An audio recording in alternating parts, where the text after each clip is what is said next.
of baseball.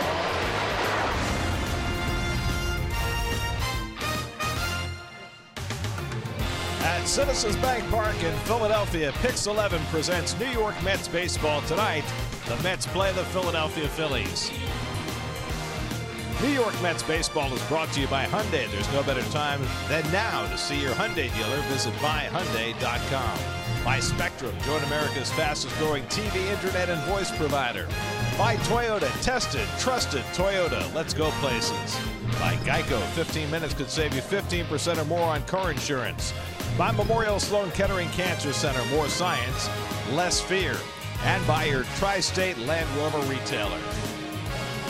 And a pleasant good evening, everybody, and welcome to Philadelphia. Gary Cohen, Keith Hernandez with you tonight as the Mets played the middle game of their final series against the Phillies. There's been a sea change in baseball this year. Power is in. Baseball has already set new records for home runs in a season and strikeouts in a season. And I guess the question is, how did we get here and where do we go from here? Well, this has always been a game of change, Gary. You've had the dead ball era, and that changed with Babe Ruth. Now we have the home run era, and this is post a steroid era here. It just more home runs in 2000. That was the height of the steroid era.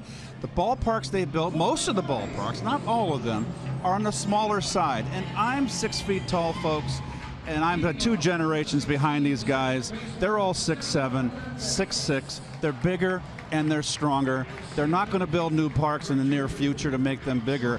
I don't know what they're going to do to have to make the adjustment. And I know, and it's a kind of a secret they put under the rug, but they can make alterations to the ball. It's up to the commissioner's office to do what they want to do if they feel there's changes to be made. Well, we'll see if they decide to make those changes and whether things change next year or if we keep going in the same direction. Meanwhile, the Mets will make it through their final weekend of the season without Jacob deGrom, who was supposed to pitch tonight. So Seth Lugo, who's actually been pitching very well coming down the stretch, will get his final start instead. Well, he's only given up 1 run in his last 11 innings to those 2 starts, Gary. And his last 4 starts, he's 2-1 and has pitched well. This is his last start. He's 7-5. He's had a couple ups and downs during the season, a couple little elbow problems, but he's looking for his 8th win. And for the Phillies, the former Marlin Henderson Alvarez trying to reclaim his career after a couple of years of shoulder problems. Well, a no-hitter he threw for the Miami Marlins, I believe, back in 2014. Shoulder problems, 2 surgeries. He's finally made it back. This is his 3rd start for the Phillies. They recently acquired him. He has a 5-2 career record against the Mets. So it's the Mets and the Phillies continuing the final weekend of the season as September comes to a close. Mets and Phils, all the action coming your way on Pix 11.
different time than now to see your Hyundai dealer. The hills are alive with the sound of goodbye. I know you folks out there are thinking of Julie Andrews, Christopher Plummer. I'm thinking of the season coming to an end. Auf Wiedersehen. Have a nice winter. There are your themes of the game. That was so eloquent. Fanatic looks like he's tired. He needs the off season to come forthwith. That is one exhausted Fanatic. That's lineup brought to you by Toyota. Let's go places. Only change tonight, Kevin Plawecki does the catching after Travis d'Arnaud caught last night. Let's stick with this same lineup coming down the stretch of the season as they face off with Henderson Alvarez for the first time since he was a Marlin in 2014. Well, his first start back was against the Oakland A's, and they kind of touched him up. But his second start against the Braves, his last time out, 5 scoreless innings. So he's had great stuff. He's got no hitter in his resume. It's just been a bad shoulder, and he's trying to come back. And the defense brought to you by a Nissan. You've got J.P. Crawford at shortstop tonight, excuse me. And the rest of all the starters are back in there in the outfield. Nick Williams in right. And there's your Philly outfield. And there is the 27-year-old Alvarez. No-hitter in 2013, All-Star in 2014, and then in 2015 the shoulder problem started. He was actually signed by Oakland and spent all of last year on their roster, but never threw a pitch for them. This year he made 7 starts for the Long Island Ducks in independent ball before the Phillies signed him in August, sent him to the minors, 3 starts there, and now making his 3rd big league start as he tries to reclaim what once was a very promising career. He had the hard sinker, if I recall. It was a big trade when he came over to the Marlins from Toronto. And he's a long line of historically, as far as pitchers that have had great promise and had their careers curtailed with arm problems. That's that interesting thing that he does on his first pitch with his stride. And he's done this his entire career as he gets set to face Nori Aoki.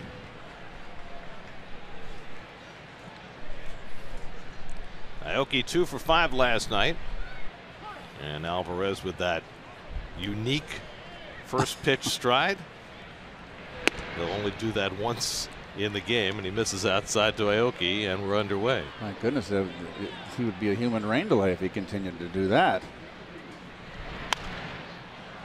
He's also developed something of an ephus pitch. He's dialed it back as low as 52 miles an hour this year. He'll do that once or twice a game. All the pitchers that have had shoulder or arm problems have always had to reinvent themselves, Garrett. Aoki flies one out to center. Odubel Herrera's there, and that's the first out of the night. I mean, the one pitcher that comes to mind for me, and it wasn't a shoulder issue or an arm issue, was Jim Lomborg after his rookie season in '67. Lost Game 7 to Bob Gibson in the World Series. Went skiing, blew out his knee on the slopes, and came to the Phillies and made himself into a winning pitcher. Won 18 games here. Had a nice career here in Philadelphia. Kind of reinvented himself. He became a control pitcher, spotting his fastball, throwing his breaking ball. Jose Reyes sitting second in the order. Reyes, who at one time was traded for Henderson Alvarez. We mentioned that deal where the Marlins picked up Alvarez from Toronto. Reyes went the other way in that deal to the Blue Jays, and he drives one out to right field. Over comes Williams to get it, and there are 2 men down.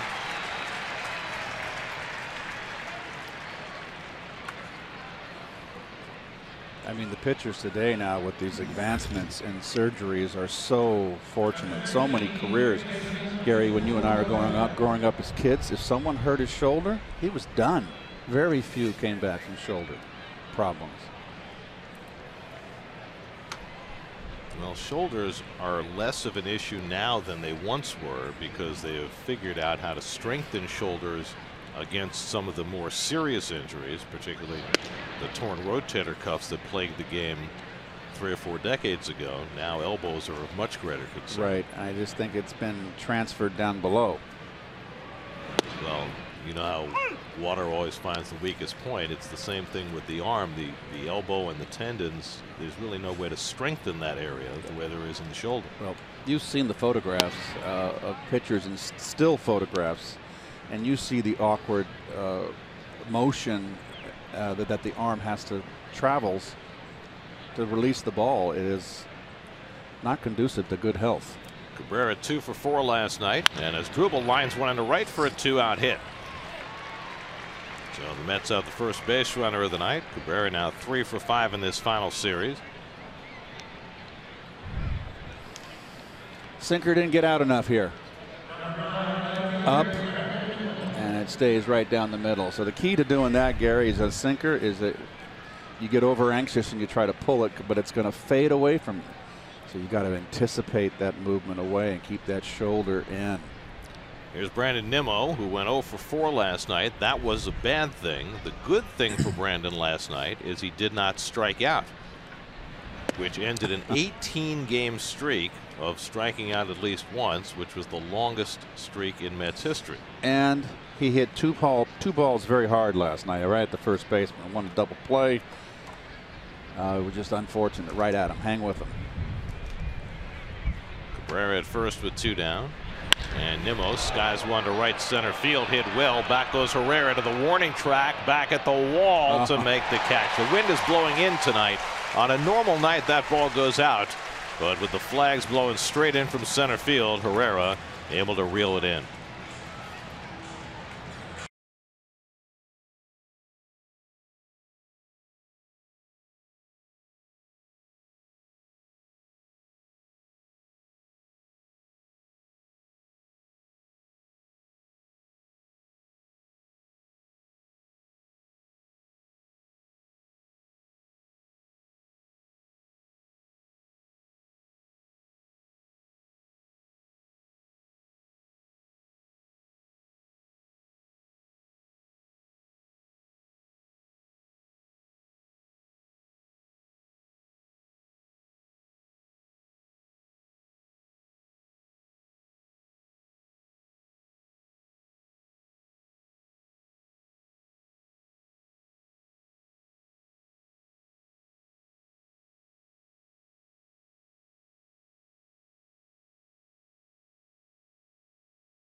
Their wonderful mascot, the Philadelphia Fanatic, of opposing teams messing with him. Jerry's familiar, just the latest. Taking the keys to his all-terrain vehicle, slipping them to the security guard. Oh, he got it back. He's quite the character. Provides many years and games of entertainment here in Philadelphia. I never get tired of his act. And off his green self goes. And blue eyebrows.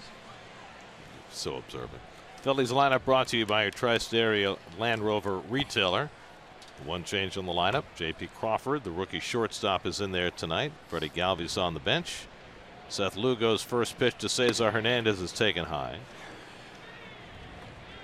There's Seth, standing tall and proud, looking for his 8th win. He's pitched very well coming down the stretch of the season. 3 of his last 4 starts, he's allowed either 1 run or no runs.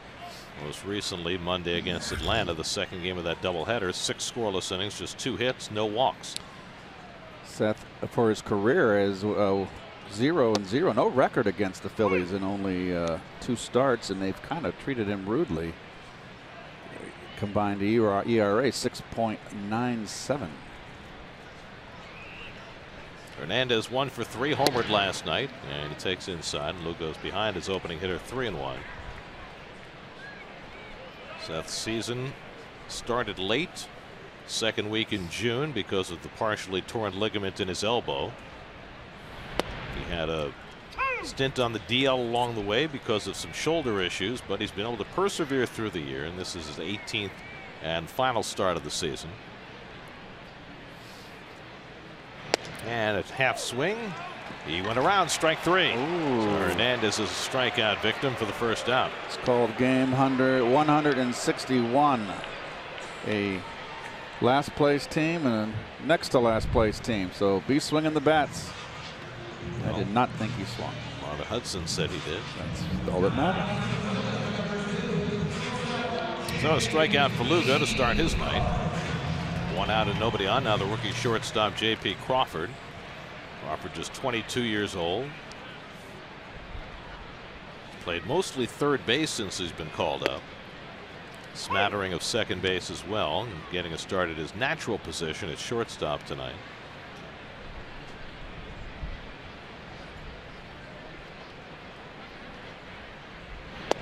Crawford, who had a very rough start in the minors this year before coming on late, has similarly struggled at the big league level. 63 at bats, hitting just .206.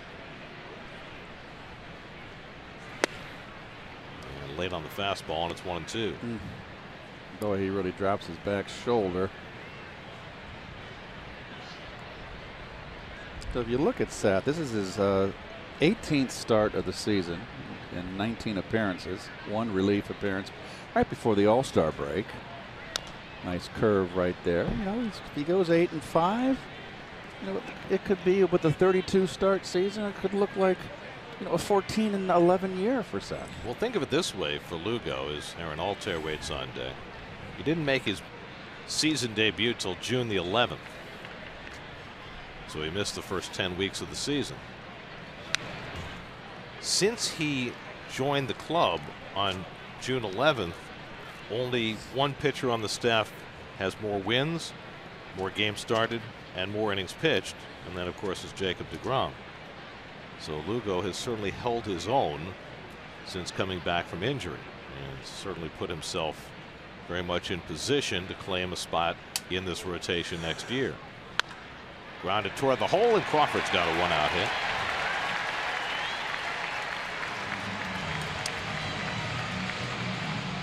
Mets defense brought to you by Fios. Milwaukee back in the lineup. Same cast of characters right there on the infield. And in the outfield, the same crew too. Aoki, Lagares, and Nimmo. So 1 out and 1 on. Now Aaron Altair. Altair 0 for 4 last night.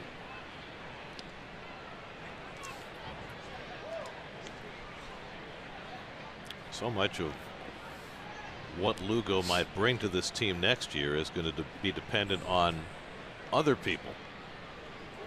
He certainly has shown he can be a valuable member of a big league rotation, but whether he starts or relieves next year is going to depend on what some other guys bring to the table.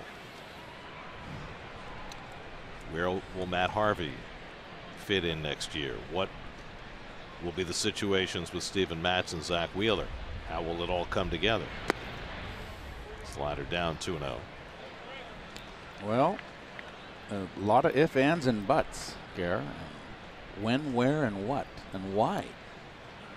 If you care to throw another one in there. Those are all the requisites necessary in your lead. Pulled foul, and it's 2-1. Well, the Mets have used how many starters? 12 this year, if you include the Adam Wilk game. I'm really interested in Matz's recovery. You know, that elbow issue. They did the same thing that the surgery with deGrom. They moved the ulnar nerve. The nerve, yeah. Lined over short. That's a base hit for Altair. Crawford pulls in at second, and so the Phillies have 2 men on. I would love to see if Matz can come back pain-free. I'm eager to see that. Well, it's been so difficult for Steven to stay on the mound for a significant period of time, really at any point in his career.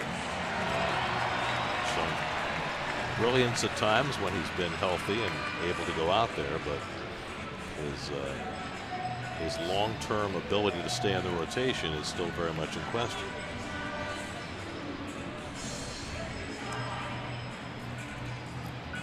Now Rhys Hoskins with 2 aboard and 1 out.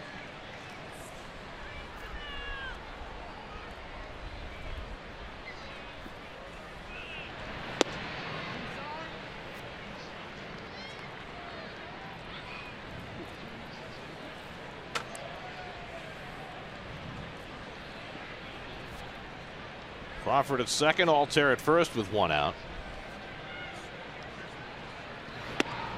And it's taken inside 2-0, so that's 4 batters, and 3 of the 4 Lugo's fallen behind 2-0.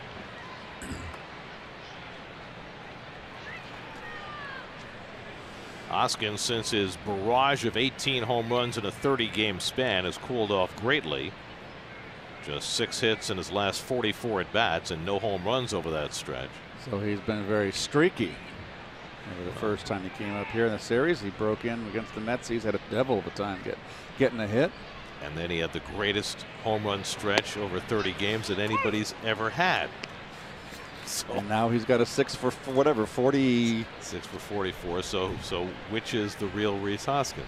Is he a streak hitter? I mean, we saw Aaron Judge this year go into a 6-week lull where he nothing went right, and then he came right back. He had a great September. By the way, do you see what Judge did today? His 52nd home run. Amazing. And this is unbelievable. His 33rd home run at home this year, which is a new Yankee record. And the record goes back to 1921 when Babe Ruth hit 32 home runs at home at the Polo Grounds before the original Yankee Stadium was even built. And the Yankees shared the Polo Grounds with the Giants. That short right field porch, shorter than Yankee Stadium. Fly ball in the right center. Aoki waiting for it. This win is you got to be really prepared out there for pop-ups and fly balls tonight. Well, the autumn weather has arrived with that wind blowing in from center field. Temperature will go down in the 50s this evening, so it definitely feels like the postseason is on the way. Well, you didn't think it was going to be 90 degrees all the way through September into October, did you? You can always hope. I thought we got away with it a little bit with that nice. You can't call it an Indian summer. No, too early. Too early for that.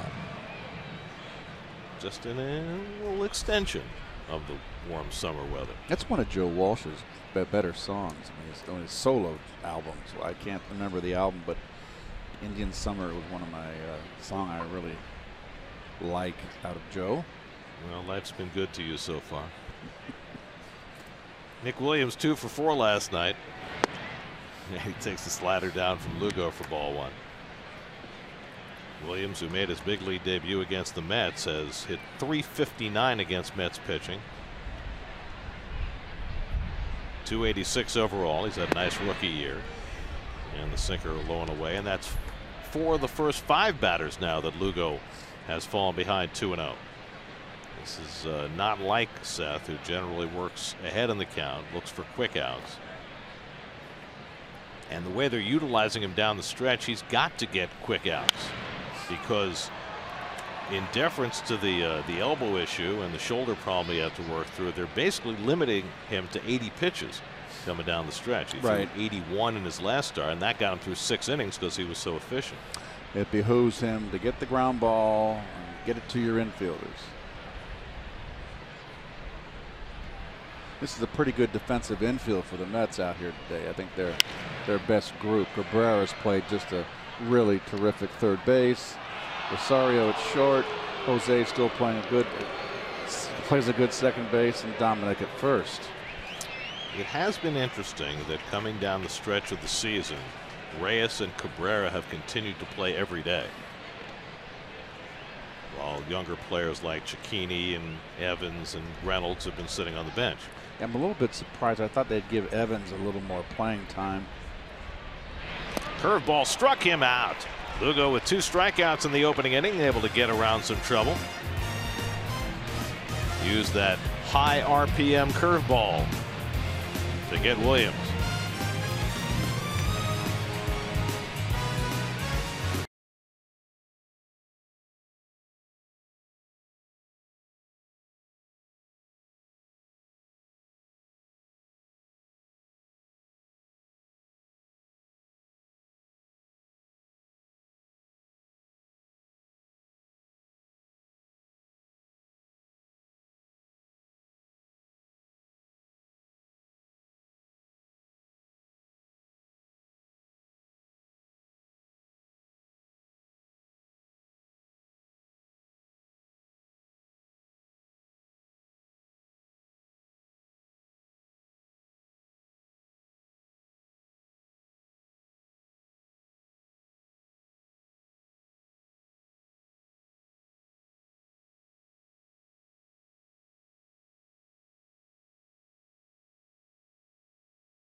Is on Nintendo Switch. RBI Baseball 2017 is filled with fast-paced pick-up-and-play MLB action, packed with all your favorite MLB teams, players, ballparks, and much more. Get RBI Baseball today for Nintendo Switch.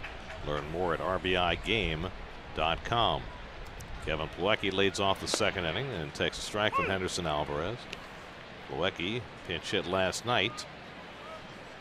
Last time he started on Wednesday was on base 3 times as he continues to up his value coming down the stretch of the season since coming back from Las Vegas. 25 games since returning, hitting .292. As he and d'Arnaud have put together a pretty effective partnership coming down the stretch. And that's lined in left center, a base hit for Plawecki. So Kevin has a leadoff single to start the second.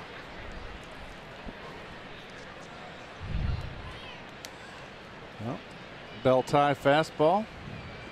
Plawecki does like to hit that number 1. This is sinker that didn't sink, and he covered it nicely.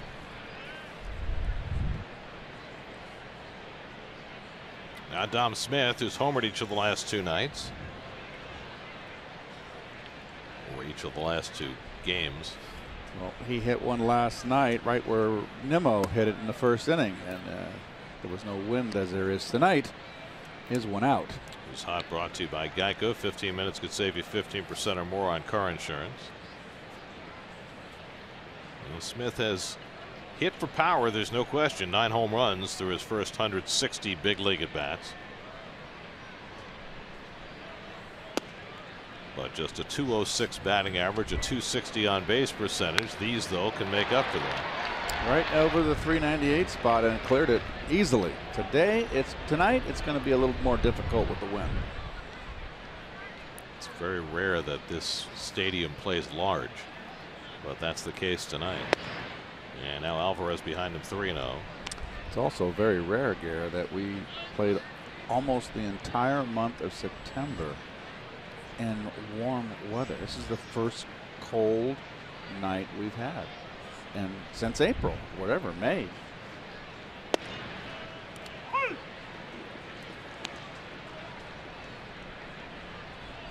The goal of every big league team is to play in cold weather before their season ends. The colder the weather, the better the year you've had. Smith is on with a walk, and the Mets have 2 men on. I mean, You were out there with me 2 years ago in October doing those pre and post game shows from out in Citi Field Plaza when we were freezing every night. I had to break out my Benjamin Franklin coat, winter coat. So your heavy duty outerwear equals a World Series appearance. That's right. And it is going to be a chilly postseason. Cleveland, Boston, you're right.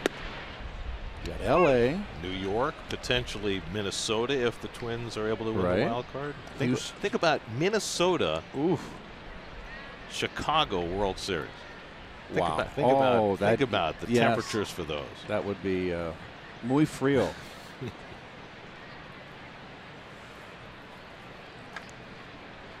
Ahmed Rosario 0 for 4 last night. Bats here with 2 men on. Well, we already know that the American League is going to line up for the division series with Boston and Houston in the first round after the Red Sox clinched the AL East this afternoon. They have announced the 2 starters, I believe, have they not? Sale and Verlander in game 1. Sweet. That's a sweet one. I'm going to watch that. That's top of the charts. The other series will be Cleveland hosting either the Yankees or the Twins, depending on who wins that wild card game. And not because I'm working New York, but over the years the Yankees have had the Twins number, but one game, winner takes all. You never know. Around the Majors brought to you by Lexus. Experience amazing. All that's left to decide is the second wild card in the National League, which has just been decided because the Brewers just lost to the Cardinals, blew a 6-run lead today, and that clinches the second wild card for the Rockies. Congratulations to Bud Black, first-year manager of the Colorado Rockies. So Colorado at Arizona Wednesday in the National League wild card game. All those young pitchers, everybody said they would fade. Boy, it was a bumpy road for them that second half. They were hanging by a thread. Double play ball. Crawford with the flip. Hernandez with the turn. 6-4-3 double play. Galecki goes to third, 2 out. Well, this is a tailor-made, even with the speed of Rosario.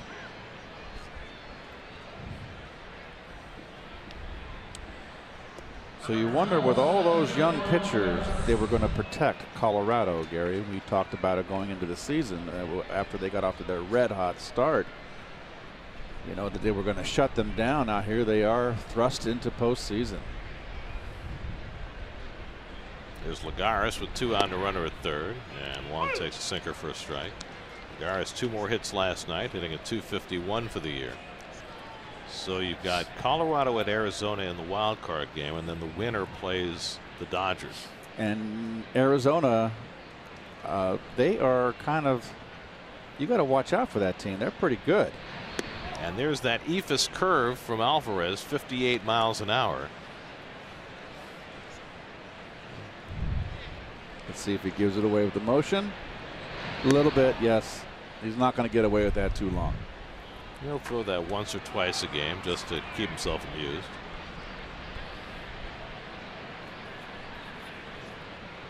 And then, of course, the other series in the National League, really a marquee matchup, the Nationals and the Cubs. Yes. Defending World Series champs against a team that a lot of people will look at as the favorites to get to the World Series with their top 3 starters. And Dusty Baker has been very cagey about announcing his rotation for the division series. He said he might wait till the day before to let people know. Of course, he's got Strasburg on an incredible roll last night. He pitched another gem last night against the Pirates. He's as hot as any pitcher in baseball coming down the stretch. That's lifted to shallow right. Out goes Hernandez to call across the line, and that retires the side. Let's get 2 men on. Get nothing. No score, middle of the second.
by Optimum, now with internet speeds up to 4 times faster. Windy night at Citizens Bank Park.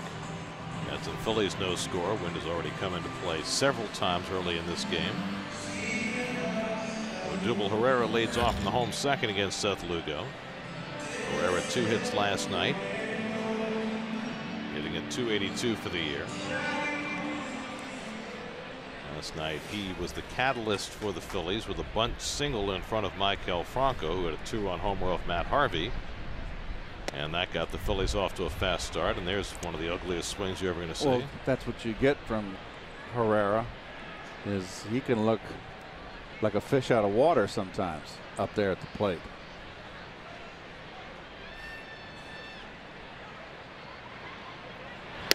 Just kind of flopping around on the deck. Doing the tuna.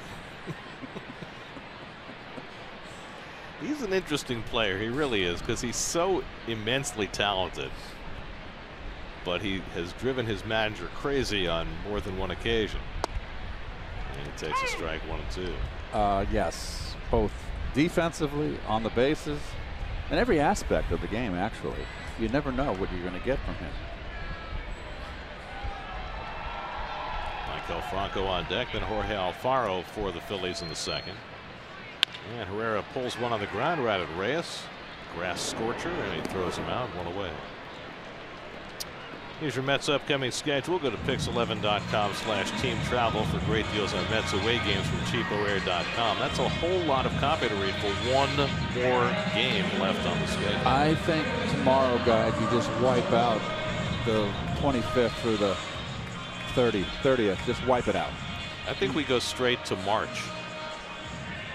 What do you think on the upcoming schedule? No, let's relax. Let's go to October. Let's go just an empty slate. Is that what you want? Let's go to October 2. Here's Franco, homered last night, and he takes a slider for a strike. It's been a really disappointing year for Maikel Franco, but as his manager Pete Mackanin said last night after watching Franco hit his 22nd home run, he said it's there. Just have to figure out how to get it out of him. Well, he's very vulnerable outside, and he's got a big long swing. He's a mistake hitter, but if you keep the ball away, up and in bad, and then just keep that ball away from him, down and away, he wants to pull too much.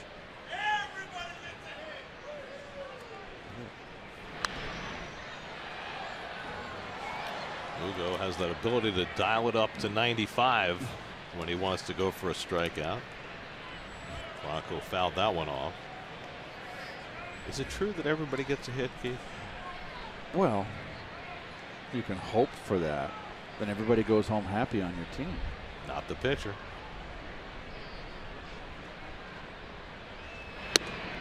Well, if you're on the side, the offensive side, yeah. If everybody gets a hit, it includes the pitcher. He's part of the lineup, so everybody's happy on that side. Until the worm turns.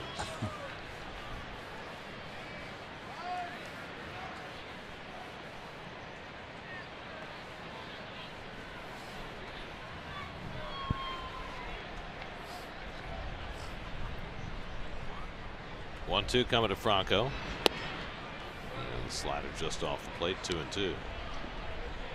So meanwhile in Miami, the Marlins scored 5 runs in the first inning against Atlanta, but no home run, at least not yet, for Giancarlo, who's going for number 60 tonight. I hope he gets it. Franco pulls one down the line. It'll hook and go foul. Well, there's the ball in that he's set inside. Oh boy.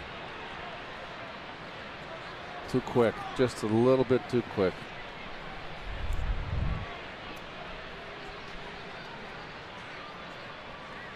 Oh. He smacks this one. This will be fair. Deep left field. Nebo at the wall. It's out of here. Franco homers for the second straight night. His 23rd of the year. And the Phillies take a 1-0 lead.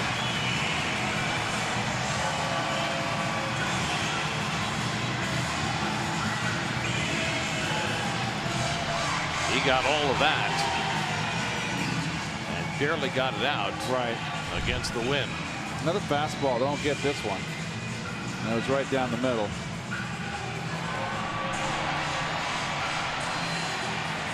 That's 374 there too, Garrett. So that probably ball went at 380 feet, fighting the wind all the way.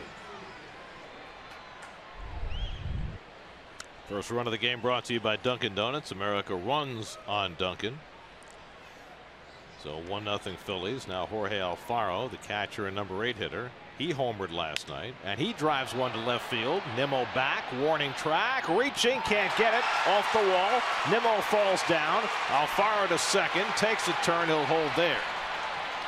So back-to-back extra base hits by the 7 and 8 hitters, and Nimmo staggers away from it okay. Yeah, he had it here. I think he just missed it. Did he get there? No, not quite.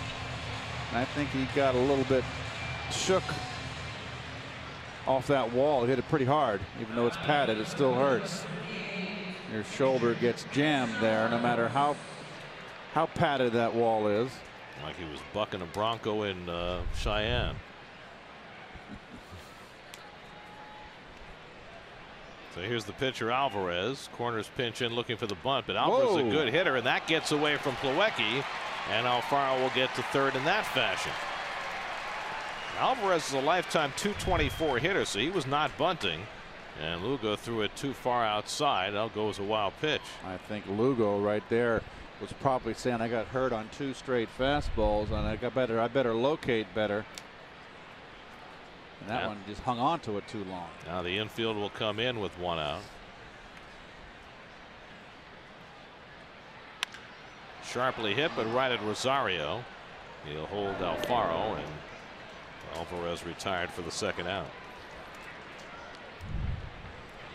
Well, here's the home run, the fouled home run prior to the real home run. And that ball's belt high inside. And then this one is down a little bit more over the plate, as you can see. And you can see that where Plawecki set up, it wanted that ball outside corner. He didn't get it there.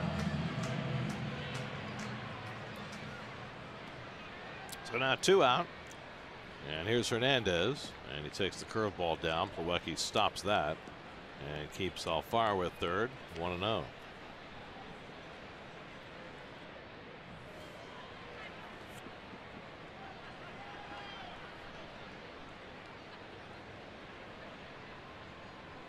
Hernandez struck out his first time, and Lugo misses inside. 2-0.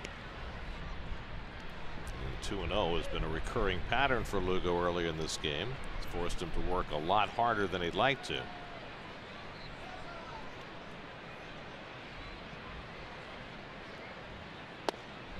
And now 3-0 with J.P. Crawford waiting on deck.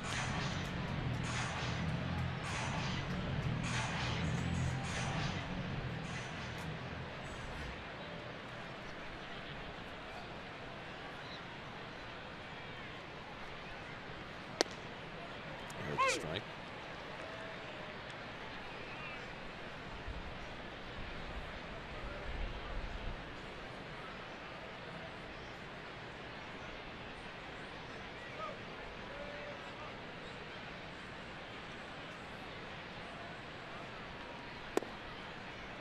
He gets the slider over. 3-2.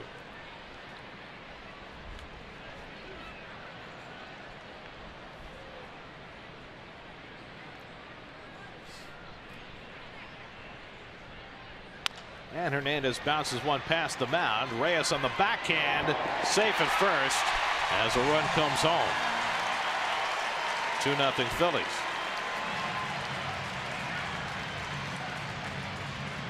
Hernandez with an infield hit to bring in Alfaro for the 2nd run of the inning. Well, speed gets them the run here. Jose comes in, playing a little deep second base. Does the best he can. Doesn't matter what. He had a bazooka. Hernandez is going to beat it out.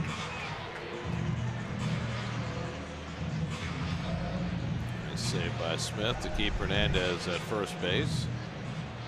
So 3 hits in the inning have produced 2 runs, and now Crawford, who had a base hit through the hole into right his first time up. 33rd run batted in for Hernandez out of the leadoff spot. You see what Charlie Blackmon did last night?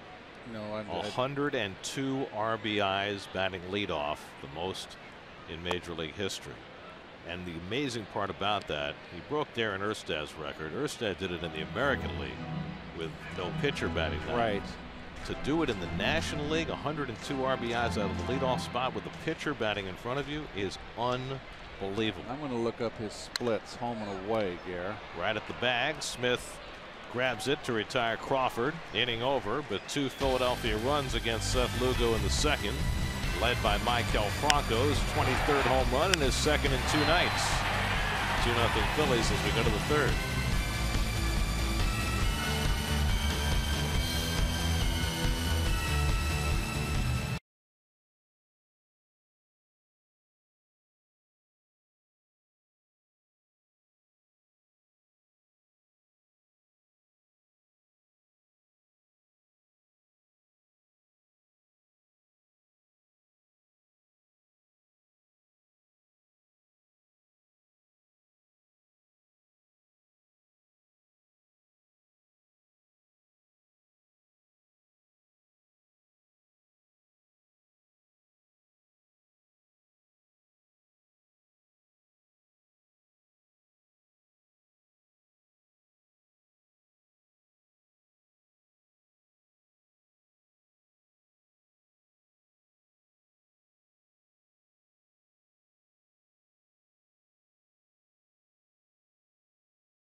Third inning, Seth Lugo leads off. Mets down 2-0.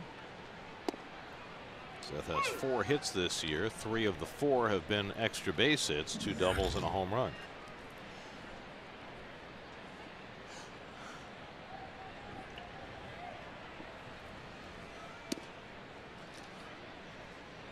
Well, it's all been decided, so though everybody starting at 3 o'clock Eastern time tomorrow will be moot. Grounded to the right side. Hernandez makes the play on Lugo. I think the only thing that hasn't been decided now, correct me if I'm wrong overall on this, is the Dodgers are 1 game up on the Indians for best overall record. I think if the Dodgers win tonight, they clinch that best overall record. You'd be correct. So I Dodgers, think they have the tiebreaker on the Indians. 101 for the Indians, 102 for the Dodgers, right. And you're running out of time.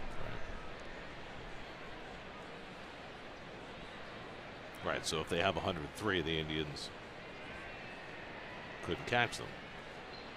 Right. Correct. Dodgers are in the driver's seat. When you're ahead, they can't catch you if you win. That's pretty elementary. Thank you for that. Class dismissed.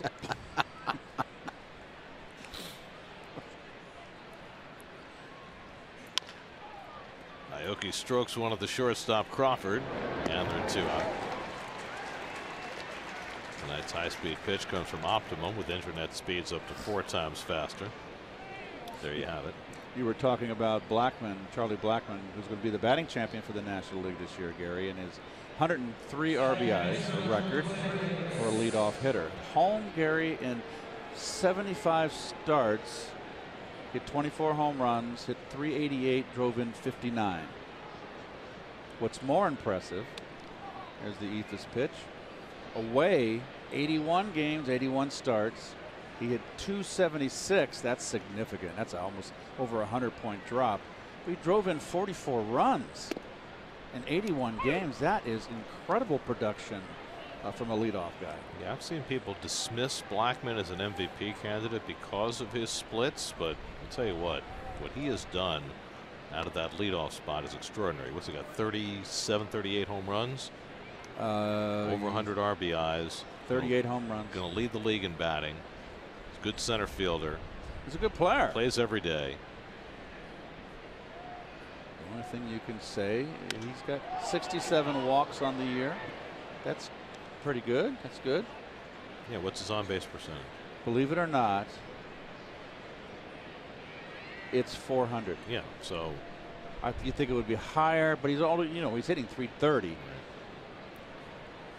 I mean, it's going to be a very jumbled race for National League MVP. I don't think there's any question about it. I think for a long time it looked like Paul Goldschmidt was going to have a good crack at it, but he's had a really bad September and really has been outflanked by his teammate J.D. Martinez, who's had an extraordinary finish. I think Joey Votto's going to get votes because of his sheer excellence. Yes. I think the two Rockies, both Arenado and Blackmon, will get a lot of votes. I think Giancarlo Stanton will get votes. He'll get votes. I tell you what, it might go to Stanton. Wrapped on the ground right at Hernandez. 1-2-3 inning for Henderson Alvarez on 3 ground ball outs.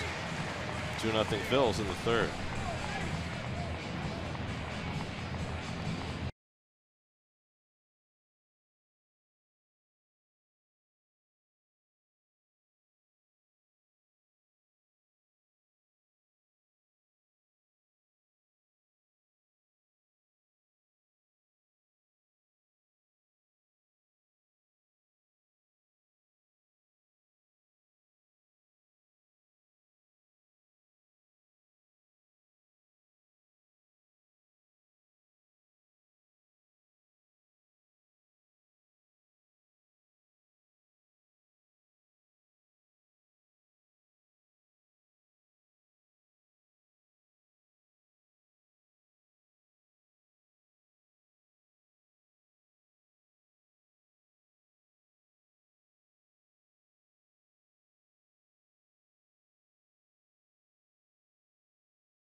Which means we have to show you pictures of cheesesteaks. I think it's in the contract.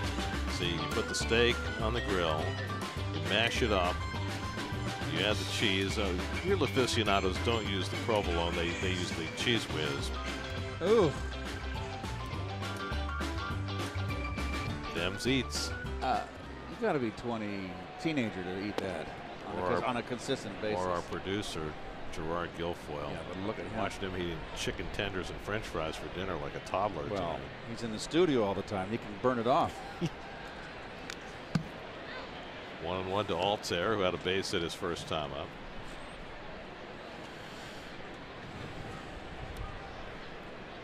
You know, it's one of those things you have to do in moderation, eating cheesesteaks. Yes. So 3 times a year, Mets come to Philly. We come to Philly 3 times a year. You can have a cheesesteak once every 3rd visit in. That's not going to kill you. So once a series. Yeah, it's not going to kill you. Just to get a little taste of Philadelphia. Yeah, exactly. Right? That's not going to kill you. It's going to be fine. I mean, you could go for the hoagie instead. As you know, hoagies are big here too. I mean, they have multiple cheesesteak outlets even within the ballpark. Think about that. How important the cheesesteak is to the culture of Philadelphia as Altair strikes out on the high fastball. 3rd strikeout for Lugo. I'm a big fan of it. The Bulls ribs. Bulls barbecue. Yeah. You know, there was a time when this park first opened that Bull used to send us a nice big platter of barbecue. But I guess he's much more successful now. Well, let me tell you one thing about the Bull. He was the best clutch hitter. He was the best. Nice job, guys. I was like a Batman. Bang, pow. Well, we're just trying to get Greg Luzinski's attention so that, you know, maybe he'll consider furnishing some barbecue. As I was about to say, yeah. We can watch Lugo on this pitch. We're getting a little carried away here. Good strike inside. Who's to say what's carried away, Keith? Go ahead. He was the most feared hitter in that lineup from as far as I was concerned. Really? With the game on the line, he was not only a power hitter, he knew how to get a base hit when the Ducks are on the pond, close and late and close. Now, I'd just like to remind you that Mike Schmidt is in the building tonight. Oh, I know, but Mike was very treacherous too. But the Bull had that short, compact swing, and he was just so strong. He built like a rhinoceros. There's Mike. So next to Tom McCarthy and John Kruk on Phillies TV. By the way, Mike is in great shape. You see him? Yep, I need to get there. Darn. Krucker's there too. Yeah. This winter I'm going to devote my time to losing this to put the pounds I put on from the knee surgery, from the inactivity. Well, you cut out that one cheesesteak per series, that'll help too. It's the bread. I just can't. I can't do push-ups away from the table with the bread.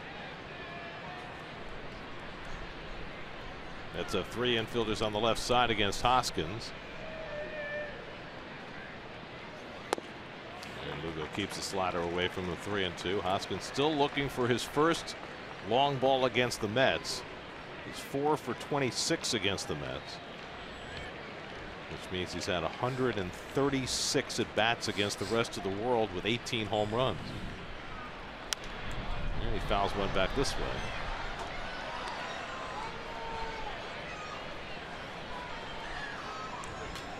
How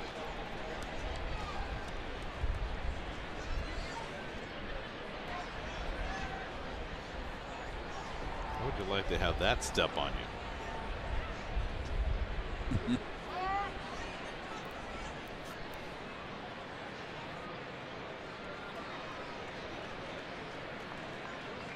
So I'm looking at Arenado's stats, Gary, since we're talking about potential most valuable players in the National League. 37 home runs, 130 RBI, 307 batting average, 100 runs. And don't forget the glove. Yeah, the glove is spectacular.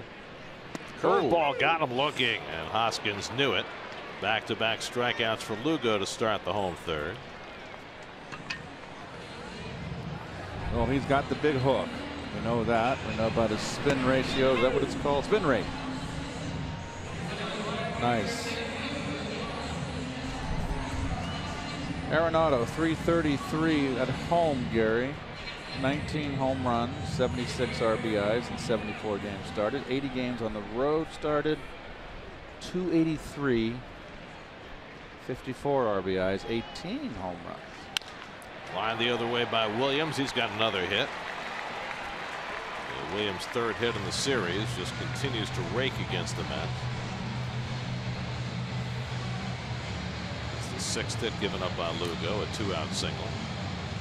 Well, here's the thing. If you look at Arenado and Blackmon next to each other and consider the fact that Arenado hits in the middle of the order and Blackmon's a leadoff guy, really the only thing that separates them in Arenado's favor is the glove. And you're not getting hurt by Blackmon in center field either. But Arenado is state of the art. He's the modern day Brooks Robinson. Right. And he is tremendous. And normally, when he came on the scene, now he's won every year the Gold Glove. Usually, you got to catch the media's attention. It takes a while, but he was so fantastic and terrific. He caught the eye of everybody. He won it his rookie year. Yep. And that doesn't happen very often. Here's Herrera, who grounded out his first time up, and he rockets one foul deep down the right side. And did he make the upper deck? It did. Sure did.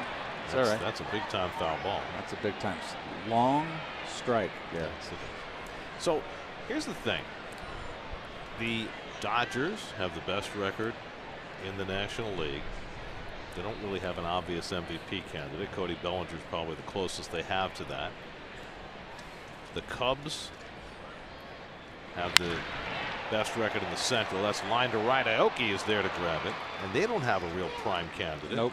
Rizzo and Bryant have had nice years, and the Nats the same thing, which opens up interesting possibilities. We'll talk more when we come back. 2-0 Phils after 3. It's too bad Harper got hurt.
Chevy dealers, visit ChevyOffers.com. Fourth inning, Mets down 2-0 as Dribble Cabrera leads off against Henderson Alvarez, who's looked very sharp in just his third start back from a series of shoulder surgeries. 5 scoreless in his last start and 3 scoreless so far today. And Cabrera takes a strike. So going back to what I was talking about when we went to break, you've got the best 3 teams in the National League, or at least the 3 division winners, Washington, Chicago, and LA, who really don't have primetime MVP candidates. So a lot of different players are going to get votes. Is this the kind of year where the guy who might be the best offensive player in the league, Joey Votto, playing for a last place team, might be able to sneak in and steal the MVP?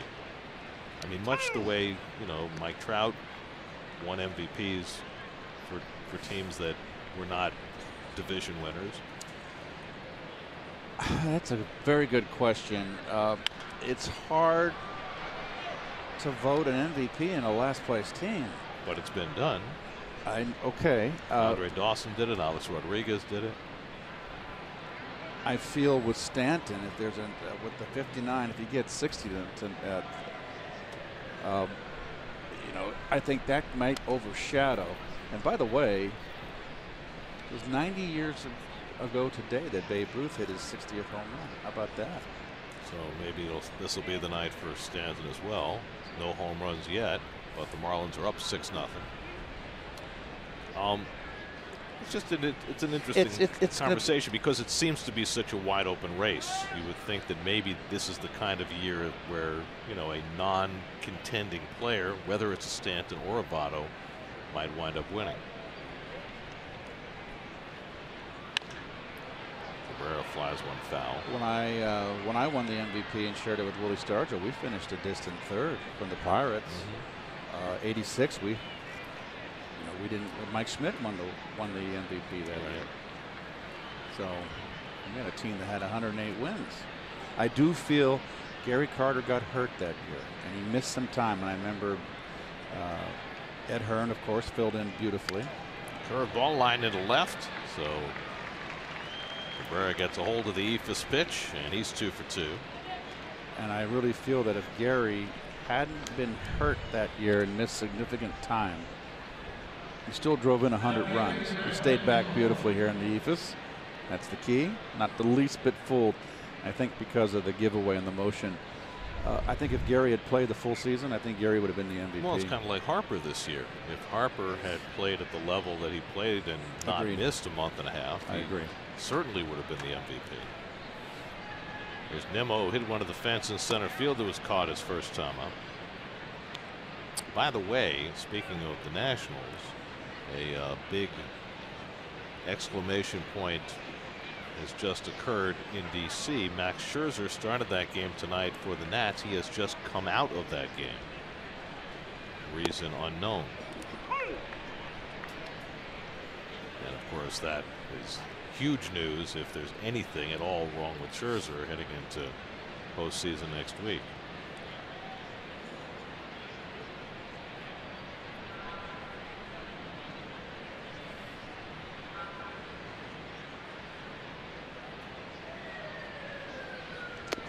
Nimmo tries to hold the swing and he foul tips it, and it's 1-2.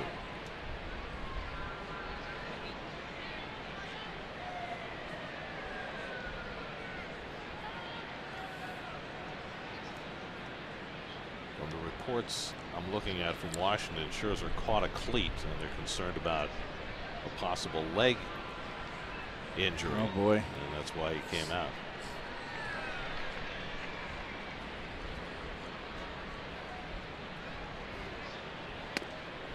I mean, the Nationals go into the postseason with as formidable a trio of starters as anybody, with Strasburg, Scherzer, and Gio having pitched as well as they have. But if any one of them is missing, obviously that changes the equation drastically.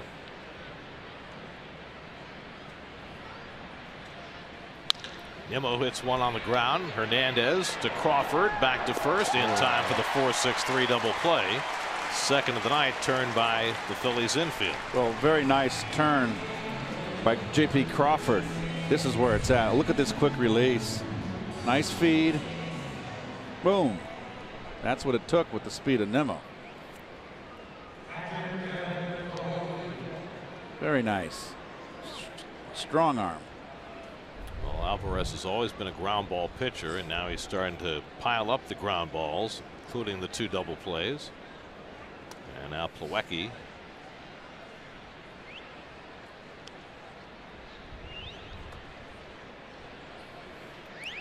Kevin had a base hit to left center his first time up. And it comes inside, and he gets out of the way. How did he get out of the way of that one? That followed him in. He says he got hit. Let's see. No, he dodged it. He dodged the bullet.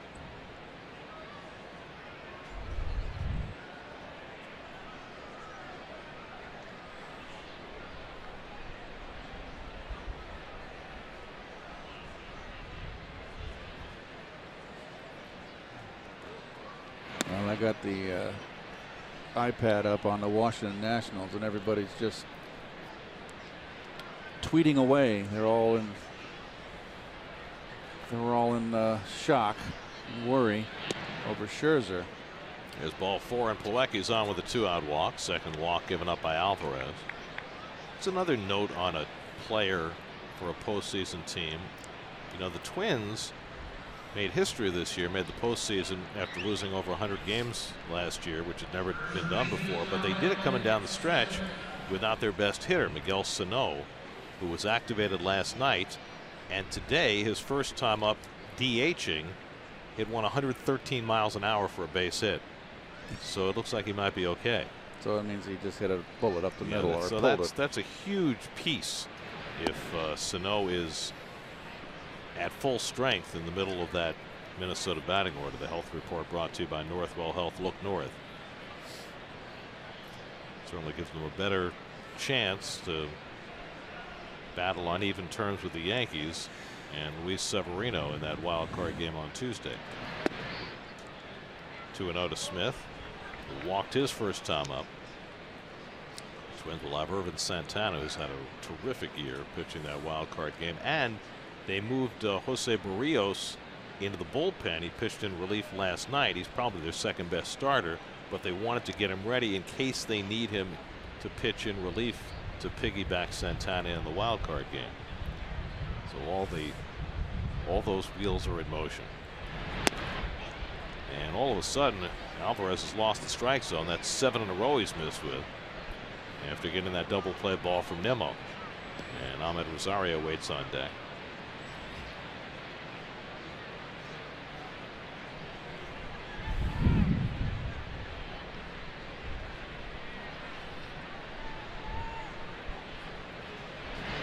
And there's ball 4, so 8 straight balls thrown by Alvarez, and the Mets have 2 men on. Second time Smith has walked, the third for Henderson Alvarez. And now Rosario will bat with 2 aboard.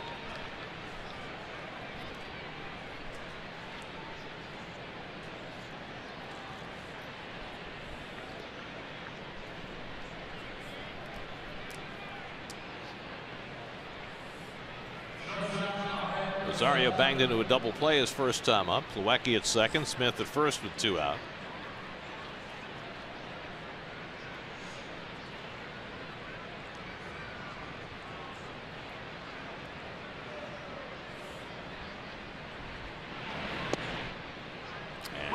Gets a strike over, changeup.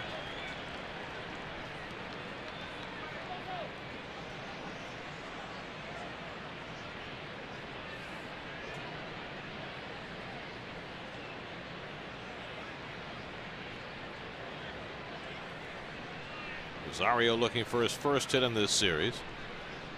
0 for 4 last night. Double play grounder his first time up tonight.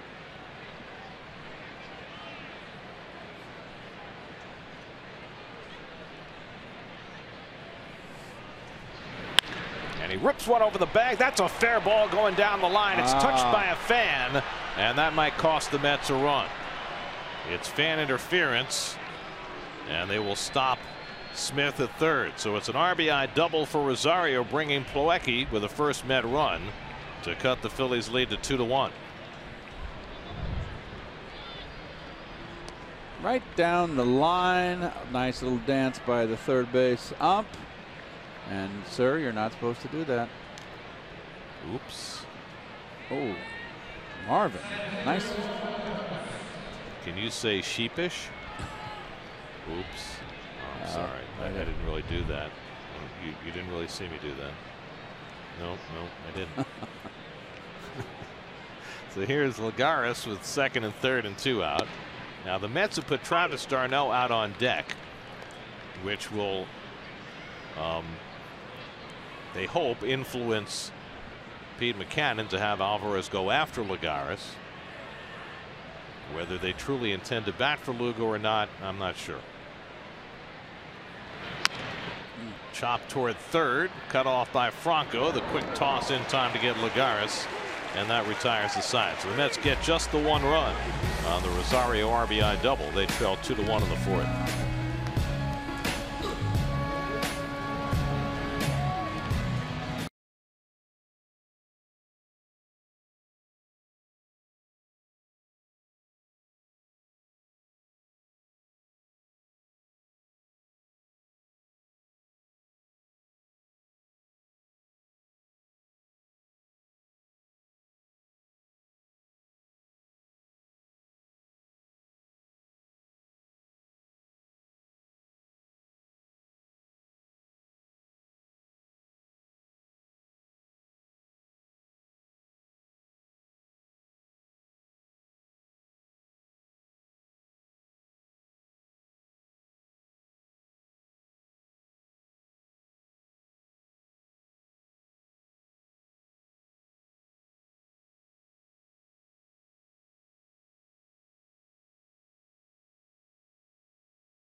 holiday season by bringing your company holiday party to Citi Field. Citi Field offers elegant event spaces, superb cuisine, 5-star service, and much more.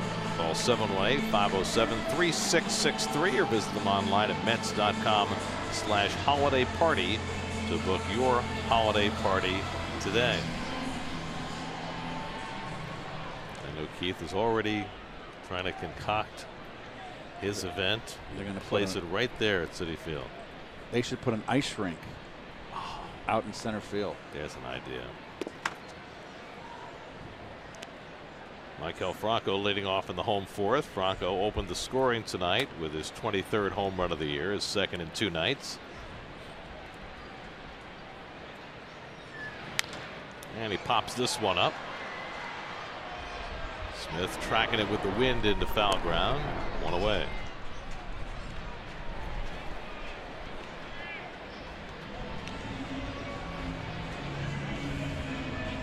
So 1 out and nobody on. Now Jorge Alfaro, who doubled and scored a run in the second inning. Alfaro, 3 straight multiple hit games coming into tonight. First rookie Phillies catcher to do that since Carlos Ruiz 10 years ago. And he's got a chance for a 4th multiple hit game in a row, with 1 already under his belt tonight. Alfaro, one of the players the Phillies picked up from the Rangers in the Cole Hamels deal 2 summers ago. It's looking like it might be a pretty good haul for the Phils. You got Jake Thompson in that deal. He's pitched well coming down the stretch. Nick Williams came in that trade. Alfaro as well.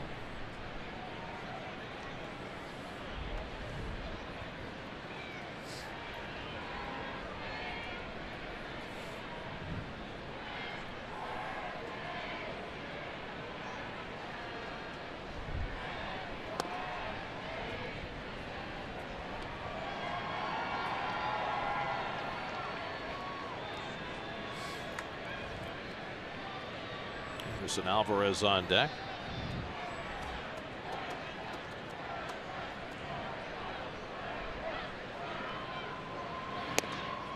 And that slider's in for a strike. 2-1.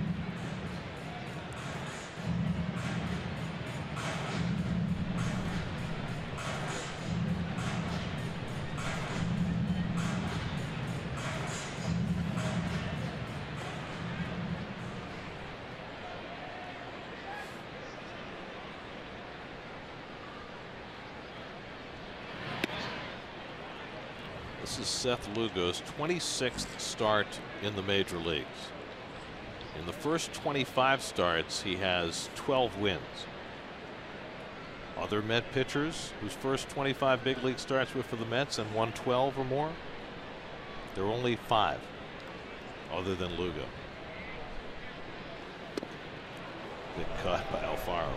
Kuzman, Dylan G, Matz, Seaver, Gooden, Lugo. And you would not have thought that. I would not have thought that. So good for Seth. He finds a way to win. 3-2 coming. And Alfaro fouls off the slider. Well, Lugo is pushing toward his limit. Mets don't have bullpen action up yet, but have to figure this might be his last inning. They've been pretty much restricting him to 75 or 80 pitches. He's trying to get him to the offseason healthy, and that in and of itself is a major feat for Seth. This one's flying out to right center field. Back in the gap goes Aoki, who'll have room, and he tumbles, but he hangs on.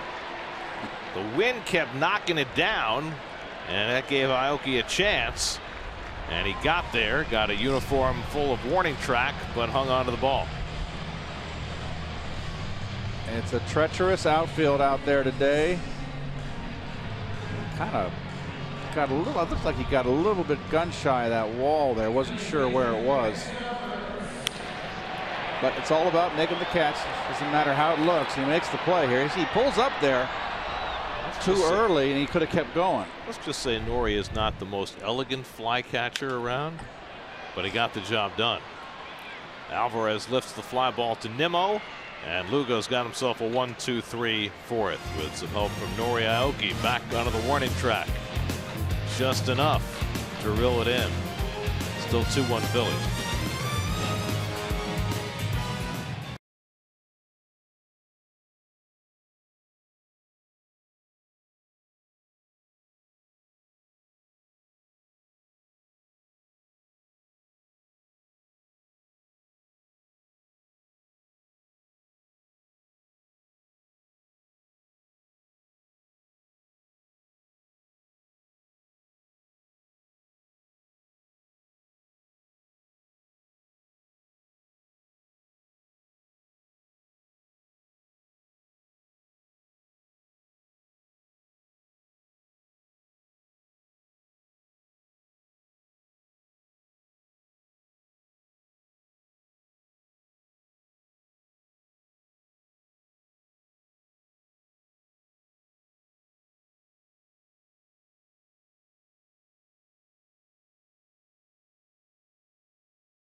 Has come to a close. 4 innings, 2 runs, 6 hits tonight.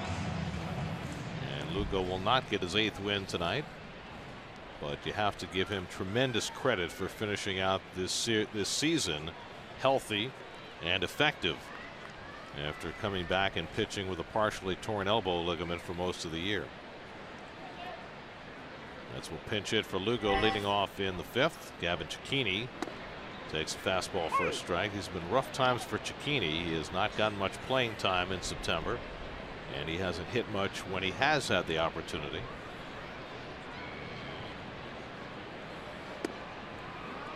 And Alvarez misses with a breaking ball, 1-1. Chase and Bradford up in the bullpen for New York.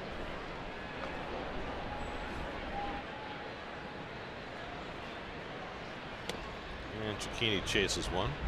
1-2. Nori Aoki on deck, and then Jose Reyes against Alvarez, who gave up a run in the 4th, just 1 run, despite giving up 2 hits and 2 walks in that inning.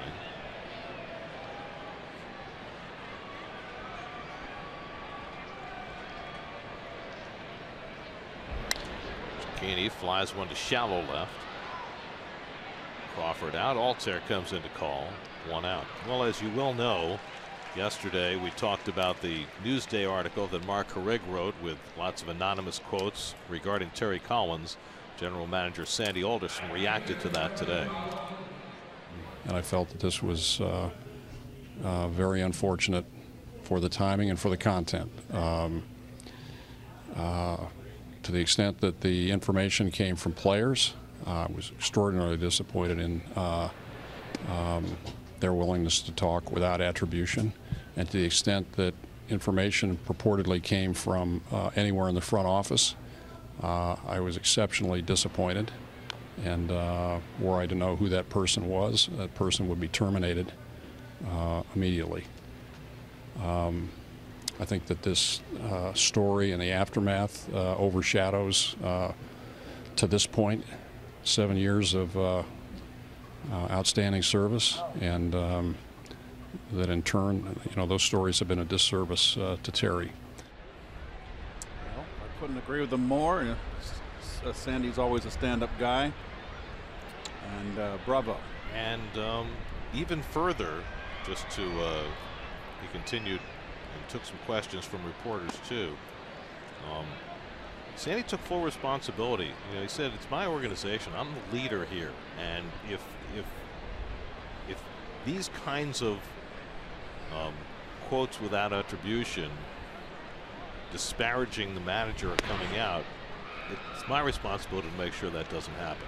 And I thought that was really important. He's, as you say, he is a stand-up guy, and I think he really felt passionately about what he said right there, and does not want his organization to be represented by people who would say things in that manner. 7 years, that's right, of outstanding service, and then to be knifed in the back like that, that's what I take out of that from Sandy, that offended him so greatly. Now, what Sandy did not do was clarify Terry's job status. He's reiterated once again that all of that will come down after the season ends. But it was good that Sandy took the opportunity to make it clear what his feelings were, and I think in very many ways it reflected what we were talking about last night. It did, or it does. Reyes is 0 for 2. He's flied out and grounded out today. Aoki with a 1-out walk is aboard, carrying the tying run in a 2-1 game. And Reyes takes a sinker outside and loaded 2-0. Franco comes in from the mound to talk to Alvarez, who might be hitting a little bit of a wall here in the 5th. Remember, this is only his 3rd start, coming back from shoulder issues. And both his starts since coming to the Phillies have been only 5 innings apiece, Garrett. Well, he's a starter who's trying to make a comeback.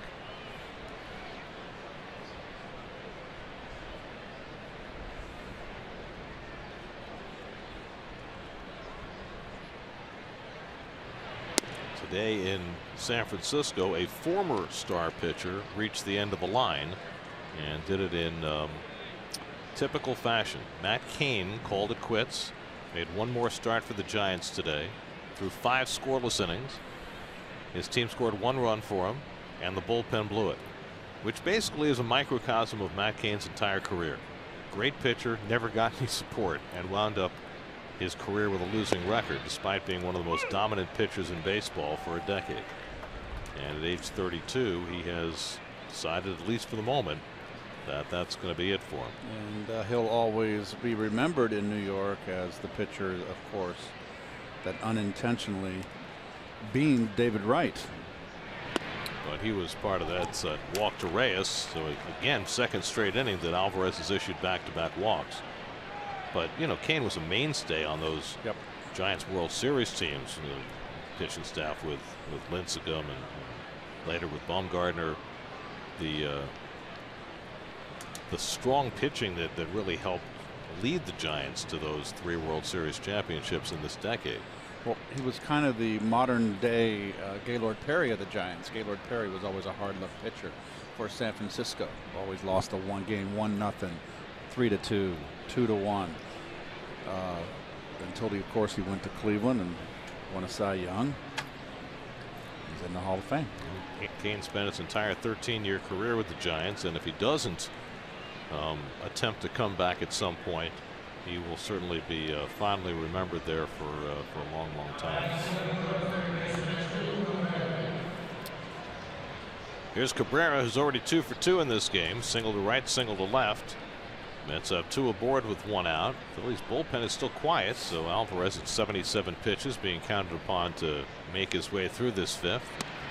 And Cabrera takes low and inside, and if you're Alvarez, you absolutely want to get through 5 with the lead, because it's been more than 3 years since Henderson Alvarez won a big league game. His last major league win came September 23rd of 2014 with the Marlins. He was an all-star that year in 2014. He went 12-7 with a 2.65 ERA. And then the next year in 15, he made only 4 starts, and that's when he went down with the shoulder problems, and really has not been back since, until just these last couple with the Phils. Well, you got. I'm sorry, Gary. Go ahead. Just going to say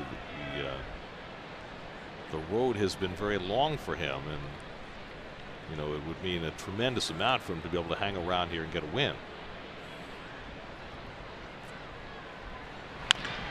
Rounded down to first, might be two. Hoskins, though, will settle for the out at first.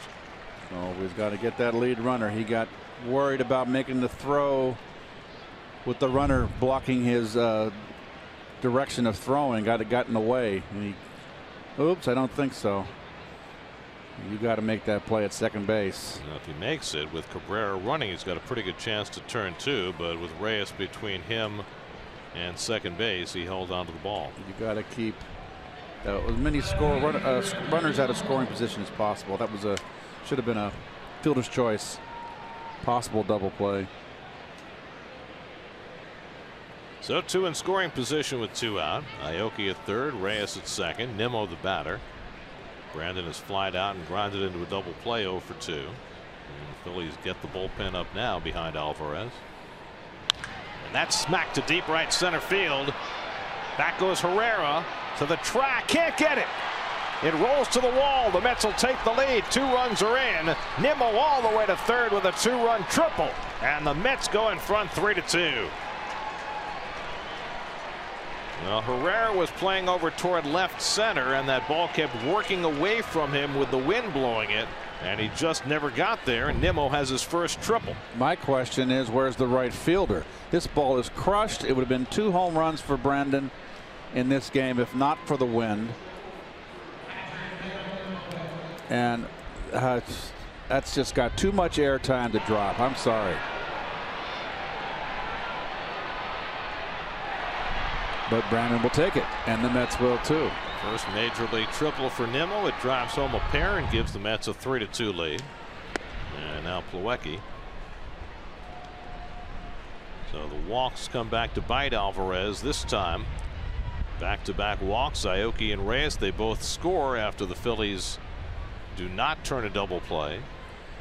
I'm just a firm believer, Gary. I'm sorry, with all this shifts. Strictly speaking, in the outfield, I always feel, unless you got dead pull hitters, that you gap hitters, that Nimmo's a gap-to-gap hitter. You take away the gaps. The ball down the line is going to be a double anyway. That ball had hang time. I mean, please, it's like a parachuted in. Well, Herrera was playing to left center. Wait, but there was a right fielder. And Williams is slow. That's obvious. Yeah, he's just not a fast runner. He was going to be a 4 in Stratomatic. I mean, Herrera covers a ton of ground and just could not get there.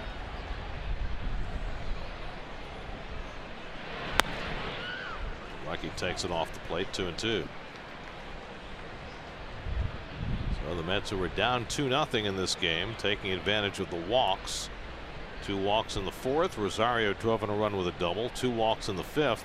And Nimmo drives home a pair with a 2-out triple.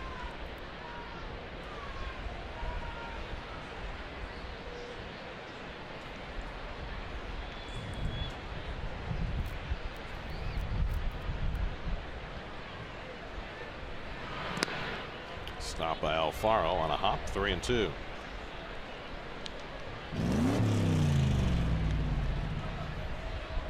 Zach Curtis, the left-hander, and Yaxel Rios, the right-hander, are up in the bullpen for the Phillies.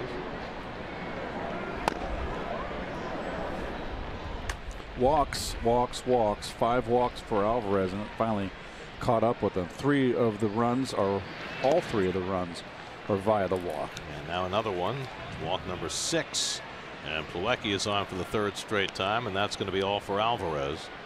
Pete McCannon on his way out. So Alvarez came into this inning hoping to get 5 innings in with a lead to qualify for a win. He leaves before 5 innings, and the lead no longer his. Call to the bullpen brought to you by Memorial Sloan Kettering Cancer Center. More science, less fear. We'll be right back.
On to pitch for the Phillies.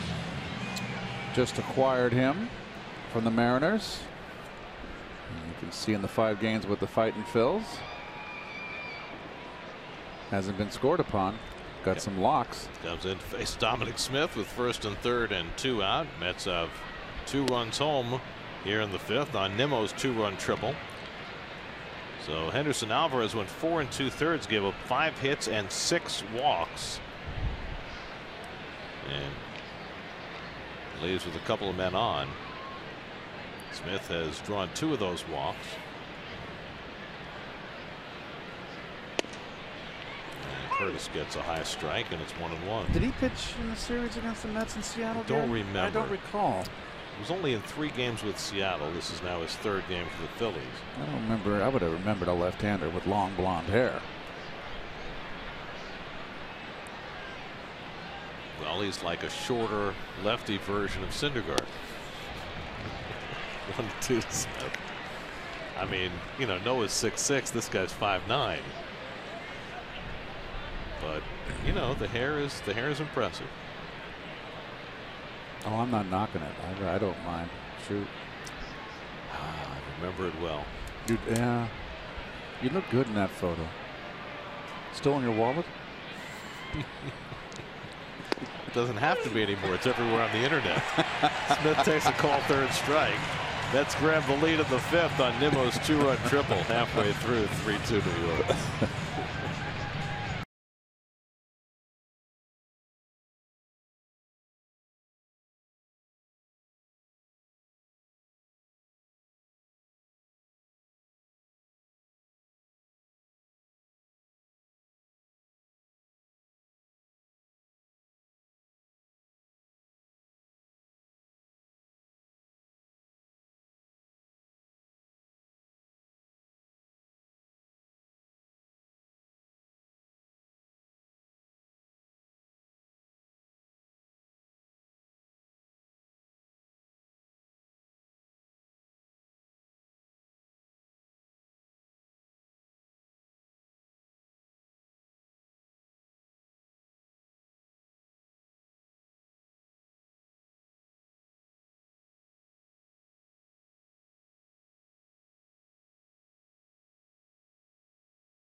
Pacifica. Mets have taken the lead with a run in the 4th, 2 in the 5th, and Jason Bradford comes on to relief for New York. 32 2/3, as you see. Good walk ratio. Left-handers are always going to be a little bugaboo for Bradford. Sinker ball pitcher, has to pitch inside against lefties to establish and to make that sinker more effective. And I think he's been a pleasant surprise here. Bradford last pitch Wednesday against the Braves, a scoreless 8th inning. He comes on here in the 5th with Seth Lugo having reached his pitch count. Lugo threw 75 pitches in 4 innings, 2 runs, 6 hits, no walks, 4 strikeouts. It'll be a no decision for him. Top of the batting order, Cesar Hernandez leads off, and Bradford comes inside with a slider for ball 1. Hernandez had an infield hit to drive in a run in the 2nd, 1 for 2 on the night. And Cabrera well in on the grass at 3rd to try and take away the bunt attempt.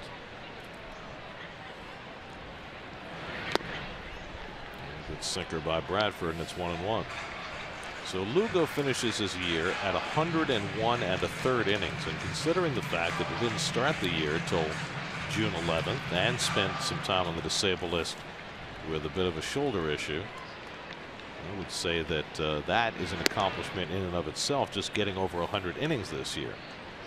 I would agree with you very much, Gary. Something to go forward on. I think Seth, he finds a way to win. Okay, he's going to finish the season, what, 7-5, and a winning record again. Behind the bag, that's a fair ball. Bradford covers. 3-1 put out. Hernandez retired one away. I mean, the little things, right? Lugo tonight had 6 batters where he went to a 2-0 count, but never walked a batter. Right. I mean, those are the things that catch your attention. He competes out there even when things aren't going well. Agreed. Josh Smoker up in the bullpen. Then he came into the game, Gary. Well, he didn't walk anybody tonight. So he finishes with 25 walks, 1 intentional. So we'll give him 24 in 100. You said 101 1/3. So that's outstanding. Here's J.P. Crawford is 1 for 2, singled and grounded out.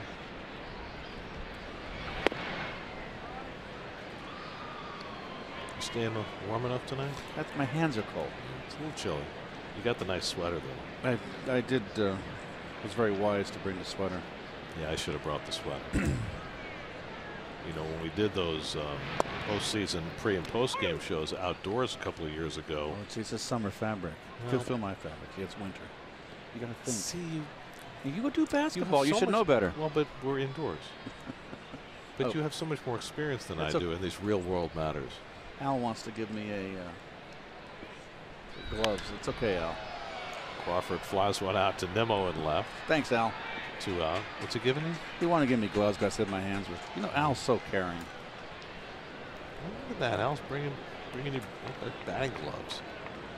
How am I going What do to you got write here? in those gloves? You're going to be able to. They're like driving gloves. Oh, very nice. Can I try one on now? I look terrible, don't I? Jeez, it must be the lighting. Can we dim the light? That's Al's fault. Those are very nice gloves. Can you write with them? Al, good job. Don't you need these for yourself? Is the camera cold? Or do you do that no hand thing with the camera like you did at home?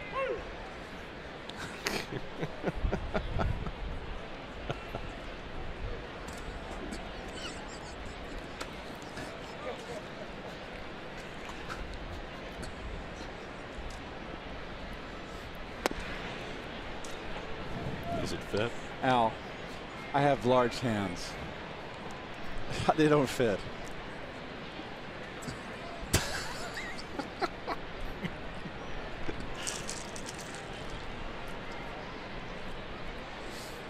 I guess you can go free. Popped up on the right side. In comes Aoki. And that retires Altair to end the inning. 1, 2, 3 for Bradford. Let's go to break. Where's John?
Plans lock you in for all the big games, including opening day and the Subway Series. Plus, you get the opportunity to select your 2018 seating location this November during the online Select a Seat.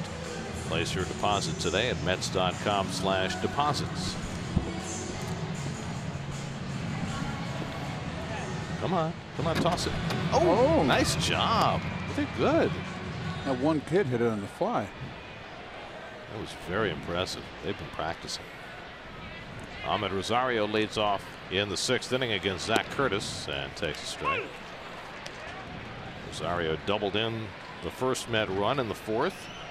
A fan interference double down the left field line.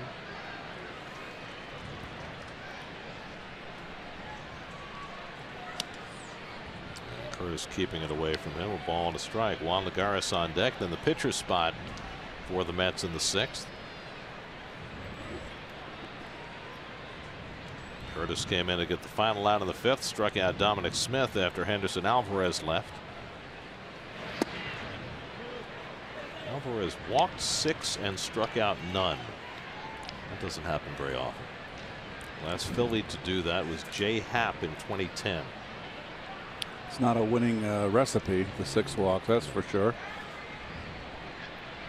They're going to do some serious tiptoeing.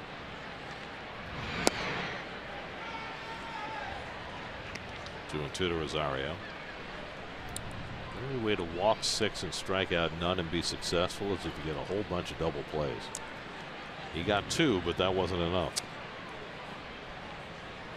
Well, he's out now, and we got the left-hander Curtis. 2-2 coming, and Rosario bounces one toward the middle. Crawford runs it down, spinorama, and he got him. One shortstop throws out the other. Fine play by Crawford for the first down. Another nice play. Two nice plays by Crawford in this game, showing a very nice glove. Going to his left. Been a nice turn and a double play. Not turn, really. Turn to double play, I should say, yes. So impressive. We haven't seen much of him this year. And he's played mostly third base because, you know, they still have Galvis here, but shortstop is his natural position. Just his 5th start at shortstop for the Phillies. Here's Lagares, who's fouled out and grounds it out 0 for 2, and he lines one the other way. That's down for a base hit. It'll go into the corner. Lagares digging for second as Williams gets to it, and Juan pulls it at second base with a 1-out double. 16th double of the year for Lagares. Juan is finding the holes. He's turned into a sage hitter. Boy, I have to tell you what, he went through a streak of hitting balls hard for the longest time. What is that? Someone's room down there in the far right? Office I've never seen that. The potted palm and everything. We've been coming here how many years? Oh, look at that. I've never noticed that. I mean, the potted palm is in play. That's funny. Very nice. Good decoration. What do we got up on the wall? We got a ballpark. The ball, that's got to be the park, yeah. Very nice. What a sweet little office. Nice view of the game. Travis d'Arnaud will bat for Chase and Bradford with Lagares at second and 1 out. I mean, there isn't a similar one in the left field corner. Oh, look, it's occupied. Sorry, we didn't mean to disturb you. I know you have a lot of work to do. Big brother. No office in the other corner. Probably like a stadium operations office. I would think, yeah, something along those lines. Got to keep an eye out, make sure that everything's going smoothly, and plus, saying that first pitch was a foul tip strike. Change the count.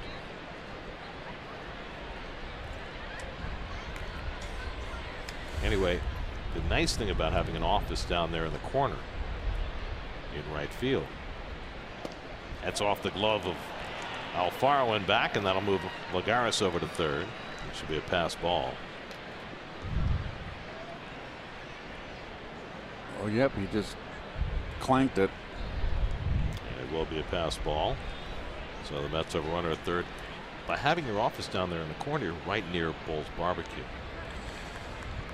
That's right. And that's very important. Got to have good access to the ribs. Something we don't. Seaball, free advertising. We're being ignored and neglected. Infield comes in for the Phillies. 2-0 to d'Arnaud. And Travis swings through the fastball. 2-1. d'Arnaud started last night, went 1 for 4. Continuing his fine home stretch to this season. 16 home runs, 57 RBIs, new career highs both for Travis.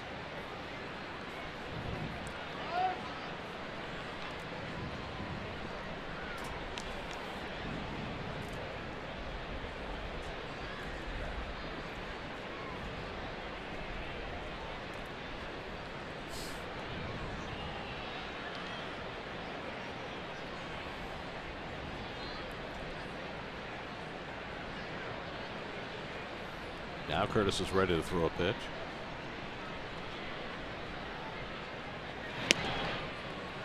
And he's behind d'Arnaud 3-1 with Nori Aoki waiting on deck. This is feeling like a bit of a pitcher round. Lefty on the mound, left-hand hitter on deck, set up the double play. It's hard to double up Aoki.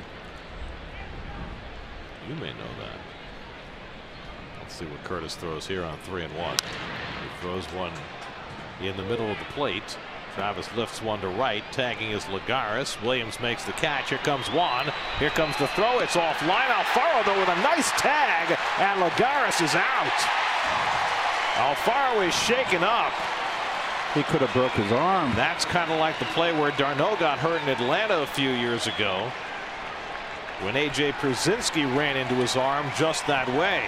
But he hung onto the ball on that ball thrown up the line by Williams. It's a double play. The inning is over, and Alfaro really took a shot. Moving his head more than his arm. Yes, he is. Let's see.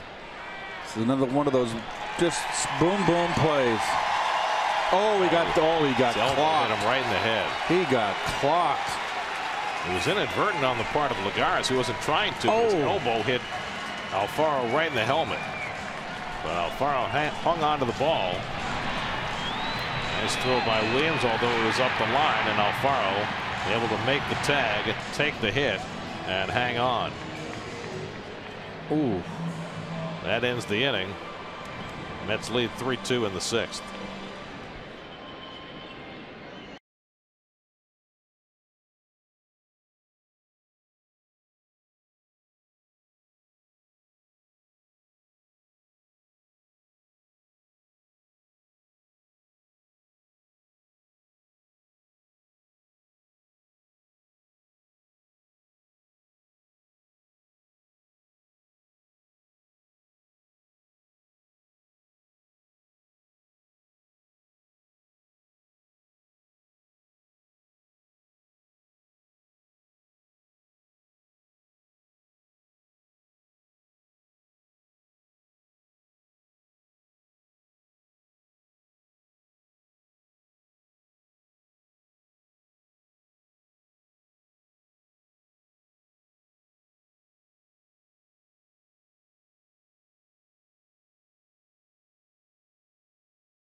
Honda. Great deals are waiting at your Honda dealers. Maikel Franco homered for the 2nd time in 2 days. Cesar Hernandez an RBI infield hit, but Phillies have had just one of their last 11 hitters get on base, and now Josh Smoker will take over in the bottom of the 6th. Rhys Hoskins pops the first pitch foul. That ball will be blown over toward the stands and out of play. We've had a heavy wind blowing in from center all night long. It's knocked down a couple of potential home runs. It's also affected several other pop-ups. Hoskins tonight has flied out and struck out. Jason Bradford threw a 1-2-3 fifth after Seth Lugo went the first 4.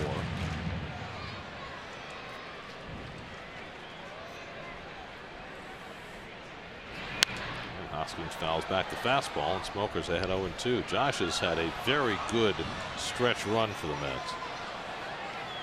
He's pitched well, and he's much more calm. He's very animated out there. Really a tremendous competitor. Whoa. But he looks more at ease now, a little more relaxed. Remember his first game, he came in, he was like all wound up like a top and couldn't find the plate. He still can have his emotional moments, and that's fine, but he certainly has developed a little more command, particularly with his slider, which has made him more effective against lefties, which is going to be his prime role. Skips that fastball in. And it's 2-2 to Hoskins with Nick Williams on deck, and then Odubel Herrera for the Phillies in the 6th. Well, Jorge Alfaro was able to walk off under his own power, but I'd be surprised if he doesn't come out of this game after taking that shot to the head. Yep. That's line to left field. Nimmo comes in a step. 1 out. I mean, Alfaro is their catcher of the future. It's the second to last game of the season, a game that has no meaning. I would not think that they would take any chances with him. And with the much greater awareness that we have about concussions in sports, and in this sport particularly for catchers, teams are being much more cautious. Yadier Molina missed the last few games of the season for the Cardinals after taking a couple of foul balls in a row the other day.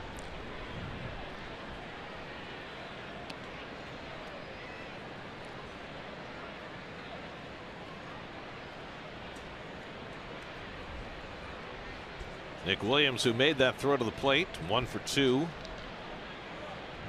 And an opposite field single his last time up, and the slider from Smoker outside, 1-1.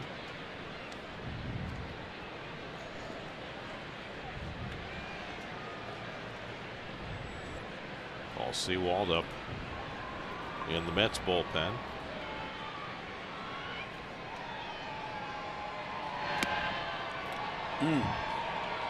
Pulling away there. He knows what he did wrong. Can't hit a breaking ball like that when you got your body moving towards the first base dugout. You're not going to cover a quarter of the. You're not going to cover 3/4 of the plate.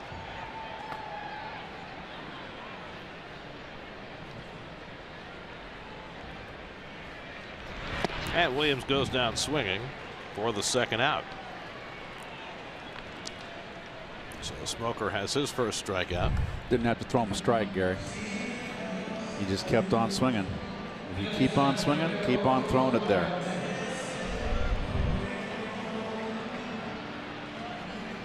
Kobe Milner, next man up in the Phillies bullpen.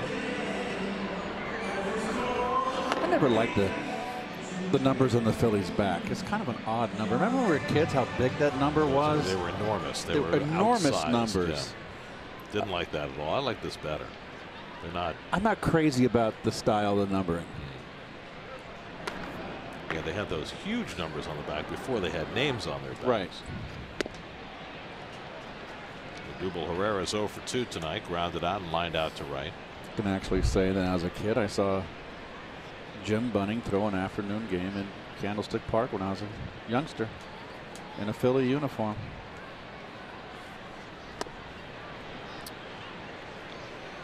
The good old days. Yeah, probably back when the Phillies were playing at Connie Mack Stadium. Yes, but I did not know that then. Yeah, you know, there was that generation of ballparks in the 60s. Connie Mack Stadium in Philly, Forbes Field in Pittsburgh, Crosley Field in Cincinnati. We missed all of those. I missed them too. Yeah. And all the new, the 70s, they brought in all those multi-purpose stadiums, the Coliseum style, Right. Veterans Stadium, Three Rivers was the same. Bush in St. Louis.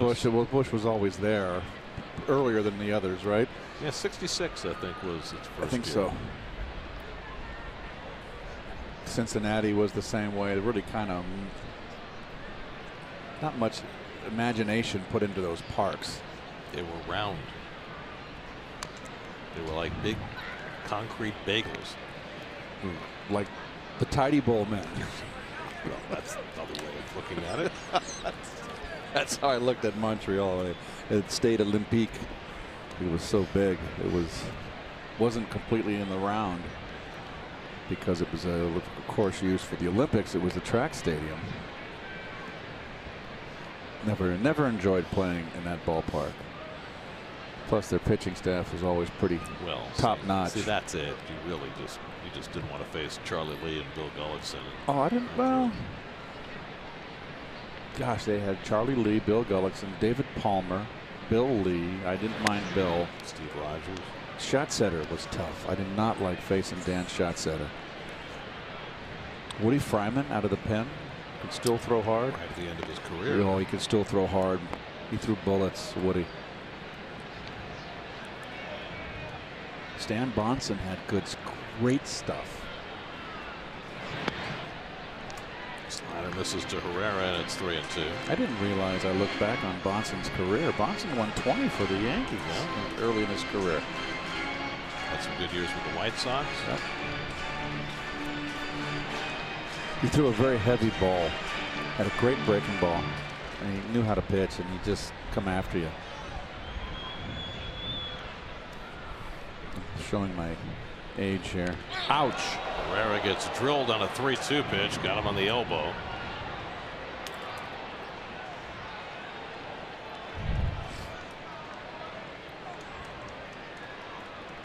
Well, that's a graze. At least it didn't hit him flush. Doesn't mean he's happy. Terry Collins is on his way out to the mound. He has Seawald up. Got the right-hand hitter Franco coming up. And so Smoker's tenure in this game is done. Call to the bullpen brought to you by Memorial Sloan Kettering Cancer Center. More science, less fear. Seawald coming in. We'll be right back.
Paul Seawald comes in to try and get an out.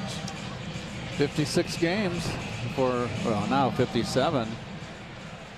Done an incredible job. Doesn't walk people. The only blemish is the 6 losses, 0-6. Righty's hitting just .207 against him, and he comes in to face the right-hand batter Franco, who homered back in the second inning.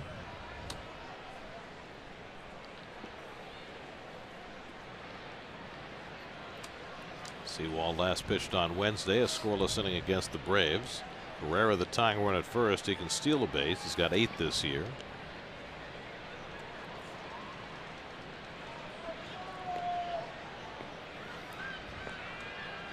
Smoker worked 2/3 of an inning, a strikeout, and a hit batsman.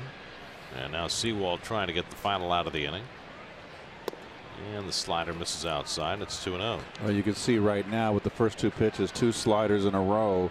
Sewald likes to throw. He's not afraid to throw his heater. So the book on Franco is breaking stuff away, as I mentioned earlier. Keep the ball away from him. Fastball catches the corner, 2-1. He's another guy that might benefit if he pays attention. I know he's got the big open stance. I think he might be a better hitter if he pulled a Giancarlo Stanton and closed his stance. Well, I am sure as Stanton enjoys success with that closed stance that people will be watching, and I'd be surprised if success doesn't breed imitation.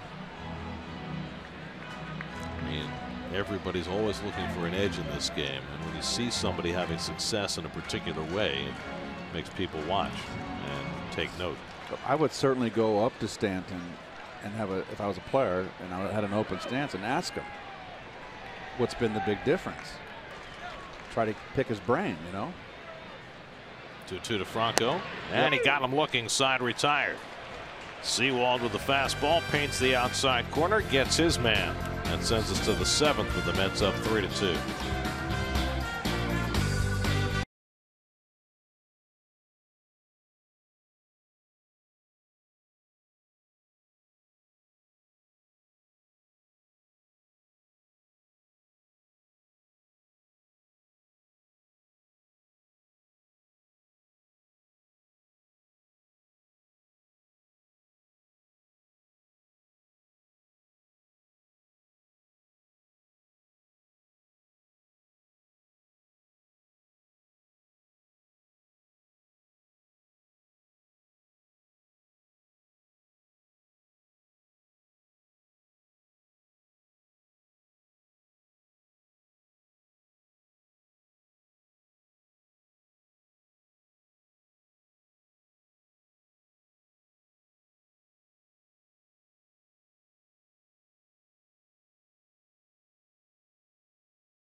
Infinity and power of the drive. Brandon Nimmo has the big hit in this game, a 2-run triple, his first big league triple. That has the Mets in front 3-2 as we go to the 7th inning.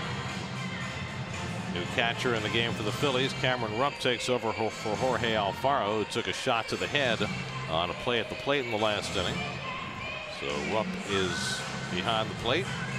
Zach Curtis continues on the mound. He's already gone an inning and a third in relief, and he'll face the top of the Mets order with Nori Aoki to lead off. A nice dose of Aretha there between innings. Yes, it was. Respect. Isn't that what we're all really looking for, Keith? Sure. Yeah. Nori Aoki is 0 for 2 and a walk tonight.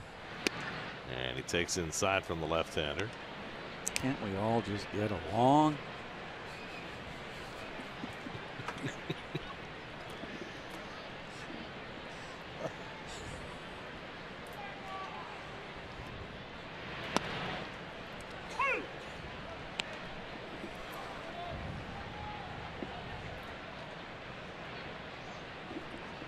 Well, you know, they say some players can do it all. Tonight in Minnesota, Andrew Romine of the Detroit Tigers is doing it all. They're in the 6th inning. He is playing his 6th different position on his way to playing all 9. Now, since they're on the road, you got to be careful. Oh, that's right. Got to make sure that you get him his 9 positions in the first 8, because there might not be a bottom of the 9th. That's right. And the way that Tigers have been going, it usually hasn't been a bottom of the 9th for them on the road. They were going to do it tomorrow in the last game of the season, but they have forecast of inclement weather, so they weren't sure that he would have a chance. Of course, the problematic pieces of the playing all 9 positions idea is getting your guy behind the plate.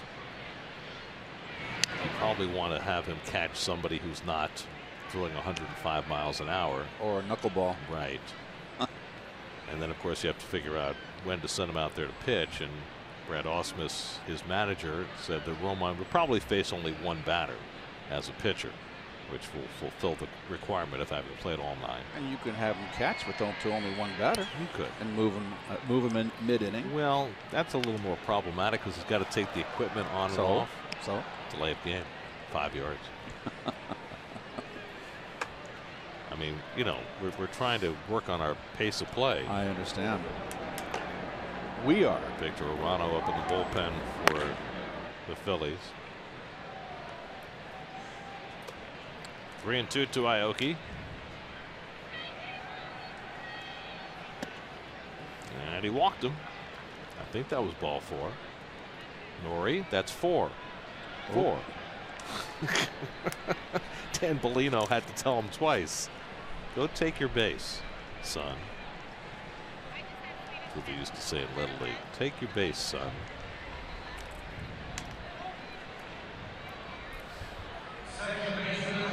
That reminds me of my first All-Star game when I pinched hit in Seattle.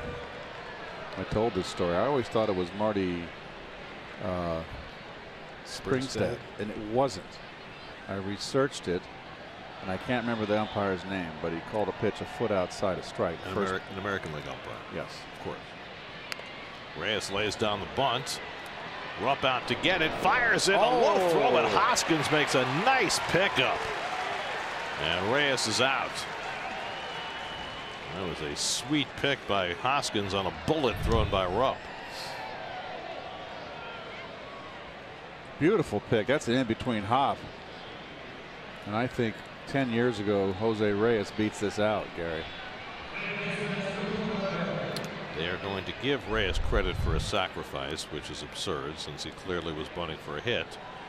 But such is the nature of official scoring. So the Mets have a runner in scoring position with 1 out. And here is Cabrera, who gets to bat right-handed for the first time tonight. Hitting .382 as a right-hand batter. Only Nolan Arenado has a higher batting average in the National League against lefties.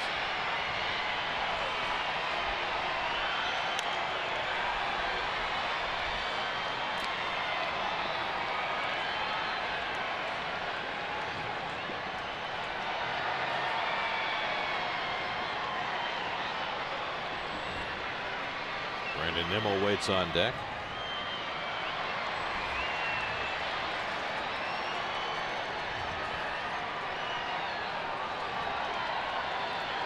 They're doing the wave. Really? You know, I'm not a big wave guy, but if you're ever going to do the wave the second to last day of the season with 2 non-contenders going head-to-head, it's the perfect time for it. Oh, you don't like it with a full house? Well, I don't like it in a game of, you know, it's a meaningful game. You didn't like it then when the Met fans did the wave in the 80s for us when we played? Well, it was a bit more of a novelty then. Right. It got played out really fast. That and the curly shuffle. Curly shuffle was great. Were just tremendous. I missed the curly shuffle. Driven out to right center, back in the gap. Herrera is not going to get there again. Around third comes Aoki. He heads for the plate and he'll score on the double by Cabrera, and it's 4-2 New York. Well, Nimmo's triple and now Cabrera's double both hit pretty high in the air, but with the wind, the Philly outfielder is unable to get there. And Williams just doesn't cover any ground, and so why wouldn't you, if you're going to play Herrera way over in left center, why wouldn't you bring Williams with him and let him get into the gap and just concede the right field line? That's a really good question, and I would think going forward, if Williams is going to play the corner outfield for the Phillies, it's something they're going to have to address. Pitching change for the Phillies. Call to the bullpen brought to you by Memorial Sloan Kettering Cancer Center. More science, less fear.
Bobby Milner will be the third Phillies pitcher of the night.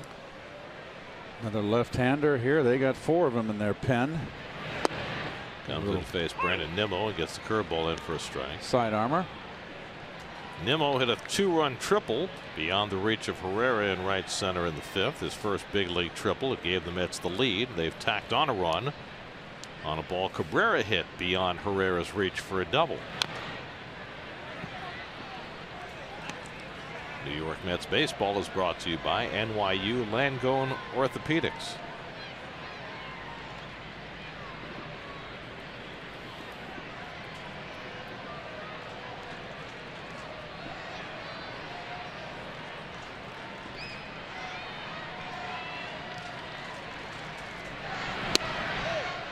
Up and into Nimmo with a fastball. When I hear the name Hobie Milner, I think surfing. And I think Adam 12. I think Hobie Landreth. Really? Yes. The original Met. Well, when I was a kid, Hobie Landreth was the backup catcher for the Giants. And hit the bat of Nimmo, I believe.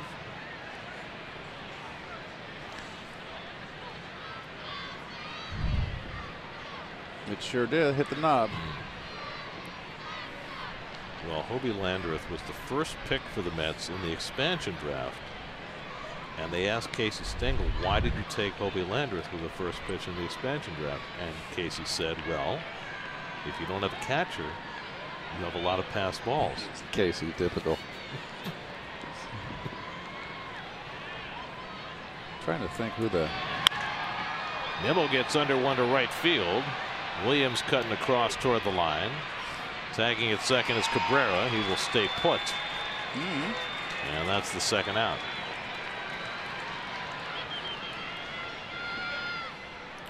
Well, he may not move fast, but he does have a strong arm, Williams. There were some great named catchers back in the early 60s. Hobie Landreth, Smokey Burgess. I like those names. They were kind of cool. Smokey Burgess was the Pirates' backup catcher. Right, before he became a pinch hitter deluxe later in his career. Yes. As Plawecki gets the abracadabra intentional walk. There it is.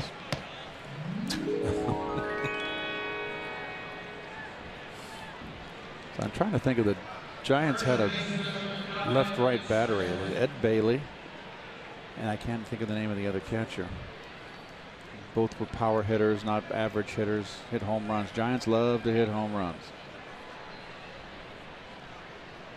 Now Dom Smith with 2 on, and he takes the breaking ball down for ball 1. Smith has walked twice and struck out. Let's see, the Mets have now drawn 8 walks in this game, including the intentional walk to Plawecki a moment ago. That's nubbed towards short, and Crawford will go to first with it. That retires the side, but the Mets tack on a run in the top of the 7th. Stretch time in Philly. Mets lead at 4-2.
Ready for the division series next week.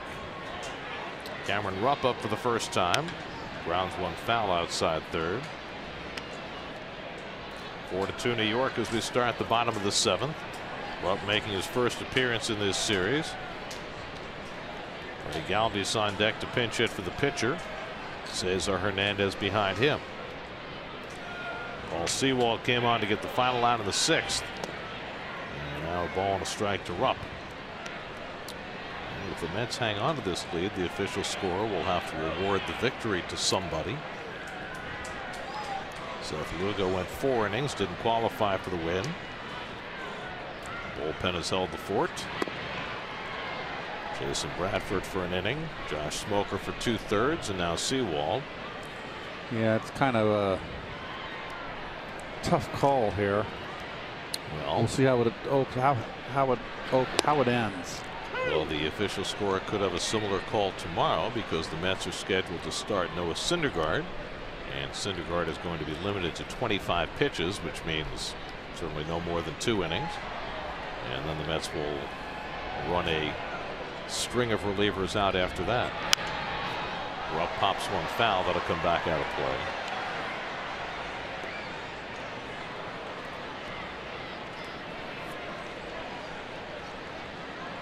Oh, everybody starts at the same time. It's a great idea that they had. Started, I think, was it last year the first year or the year before that they started the 3 o'clock. Everybody plays at the same time on the last day. I am not sure. But it's a wonderful idea if there are races, because then everybody's doing scoreboard watching rather than one team playing in the afternoon, one team playing later. If Milwaukee didn't cough up a 6-0 lead in St. Louis today. Right, if they'd been playing at the same time as the Rockies would have had to play the game very differently than they ended up playing tonight when they knew they were already in. Good slider by Sewald to strike out Rupp for the first out. So Sewald's faced 2 batters and fanned both. Sewald has a good slider tonight. Now Freddie Galvis. End of the night off tonight. Went 1 for 3 last night. He's had over 600 at bats this year. It's more than a full season. Luis Garcia up alongside Victor Arano in the Phillies bullpen.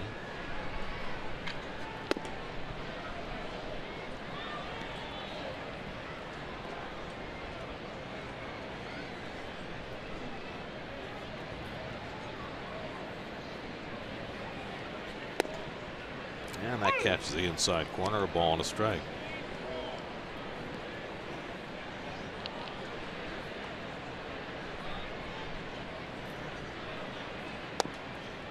Very good slider tonight. Even throwing it sharp against the left-handers.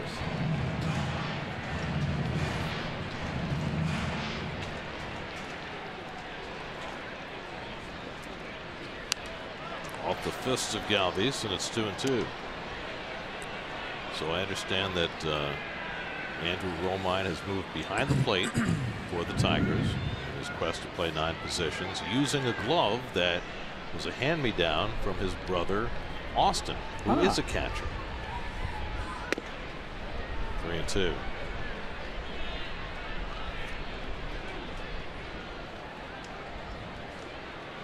It's only going to be the 5th time in Major League history that a player has played all 9 positions in a game. Popped up in foul ground. Plawecki gives it a look, but that'll be back in the crowd. The first to do it was Bert Campaneris when he was with the Kansas City A's in 1965. Of course, Campy was a frontline player, star shortstop, a leadoff hitter for those swinging A's. Everybody else who's done it since has been something of a utility player. Cesar Tovar with the Twins. There's ball 4 to Galvis. Shane Halter with the Tigers. Scott Sheldon with the Rangers. And now Romine tonight. So a 1-out base runner for the Phillies. That's the first walk given up by Met pitchers tonight. On the other hand, Philly pitchers have walked 8. And now Cesar Hernandez, who drove in a run with an infield hit in the second. 1 for 3 on the night.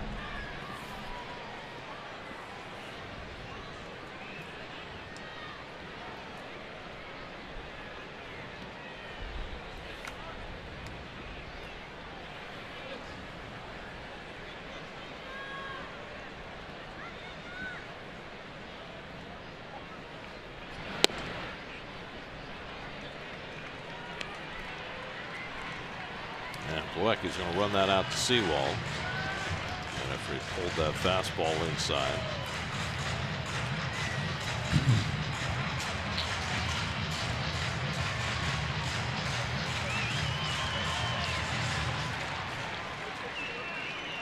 Mets on the second to last day of the season trying to get to 70 wins.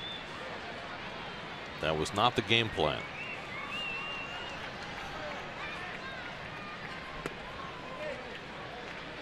Out of Hernandez. Figured we come to this last week of the season. Mets might be in a bitter battle for the division title. Might be pushing for 90 or 95 wins at this point. Didn't happen. Nope. And now Sewall behind 3-0. They got picked off piece by piece. Well, there were many red letter days in this season early on as the pieces began to tumble apart. There's ball 4, and so back-to-back walks issued by Sewall. Don't see that very often. So the tying runs are aboard for the Phillies, and J.P. Crawford coming up. Jerry Blevins getting ready. Dan Warthen's going to take a little stroll out there. But if you try and pinpoint the day that it all came apart for this team, I think you still have to go back to April 30th. The game in Washington. Syndergaard started, came out with the torn lat muscle, and then the Mets gave up 23 runs that day. Yes, and then everything seemed to, from that point on, seemed to snowball and compound. How many times did we say, "You got to be kidding me"? Right. Well, the early injuries to Syndergaard and Cespedes, the suspension, and then the injury to Familia. So now you had your best starter, your best hitter, and your best reliever all out for the long term, and it kind of all tumbled down from there. And the cherry on top was Conforto. Yeah. Conforto late. I mean, it just. Well, the horse was already out of the barn. I know, but still, it was just like, you know, a serious injury, and it could potentially. Well, and it turned out to be. Yeah, and I think the more important thing about the Conforto injury is the impact it has on next year. Yes. I mean, it's one thing to lose a player for the season. That happens all the time, but to lose a player for the season and not know his status for the year beyond when you're hoping to get right back into contention, that just makes everything that much more complicated. Crawford fouls one away. I mean, it happens with pitchers all the time. You know, the pitcher go down with Tommy John surgery. The Mets have experienced that over the last few years. But to have a prime position player, one of your two best offensive players, have his status be uncertain going into the following year, that's big. And a huge prospect, sky the limit. You know, a franchise player. Garrett, that's going to be a foul. I mean, Conforto has a chance to be a franchise player. If there's someone you build around. Right.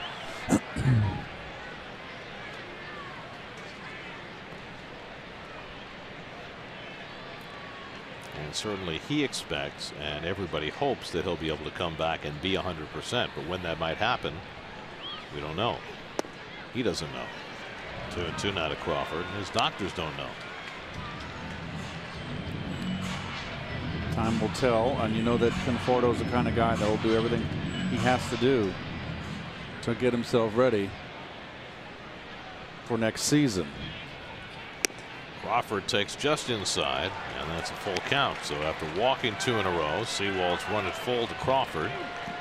Aaron Altair is on deck. Let's have Jamie Callahan up alongside Blevins in the bullpen. With right-hand batters coming up, Altair and Hoskins. 3-2, but first a look back at Galvis dancing off second base. I think he's just trying to stay warm. I don't think he's going anywhere. And Crawford fouls back the fastball. Does he have a pretty long swing, Pete? Yes, and he's a low ball hitter. And he takes too big a swing. You know, you just, that's too much. It's over swinging. Look at the Piazza follow through. It's just swinging. It's elevation, Garrett. Swinging for the downs. And he walked him, and now the bases are loaded. 3 walks in a row by Sewald. Yeah, that's going to be all for him. I don't believe my eyes here. That's very surprising from Sewald. Sewald faced 5 batters. He struck out the first 2 and then walked the next 3. And so Jamie Callahan will come in to try and bail him out with the bases loaded and 1 out. Call to the bullpen brought to you by Memorial Sloan Kettering Cancer Center. More science, less fear.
loaded mess. Oh, he's looked really terrific. Of course, at the Boston trade, came over from the Red Sox, and he's shown some really good stuff. He's got a good slider. He's been dominant his last 2 outings. They'll face Aaron Altair with the bases loaded and 1 out. 4-2 New York, 7th inning. Altair's 1 for 3 tonight. He takes a fastball for a strike at 96. A strange outing for Sewald. 2 strikeouts followed by 3 walks. Galvis at third, Hernandez at second, Crawford at first. And Altair smacks one to center. This will get a run home. Galvis tags. Lagares catches. His throw will go to third. And that cuts it to a 1-run Met lead. Sacrifice fly for Altair, and it's 4-3.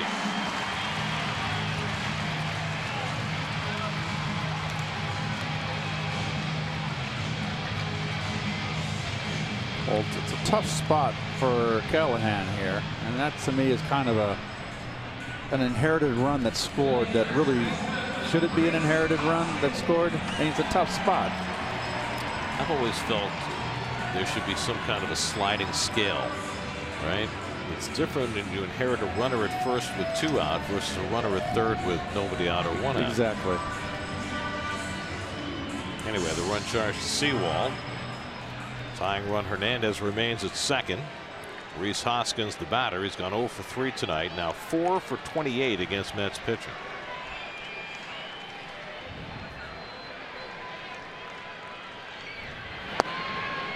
Callahan makes him skip. Ball 1.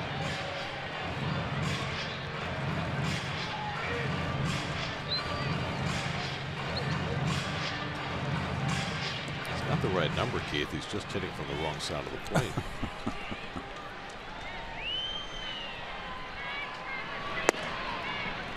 Knee-high slider for a strike, 1-1.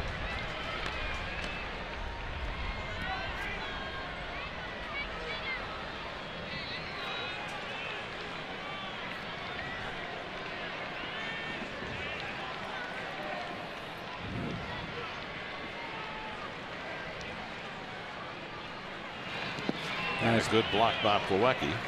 2-1.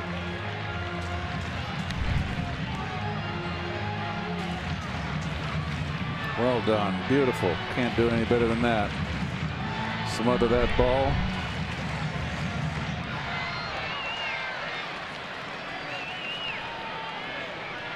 Got the left-hand hitter Williams on deck. Blevins staying ready in the bullpen.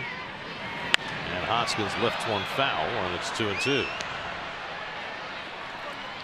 Well, the goal when the Mets traded away their impending free agents was to get young, hard-throwing relief pitchers. And Callahan is certainly in that mode.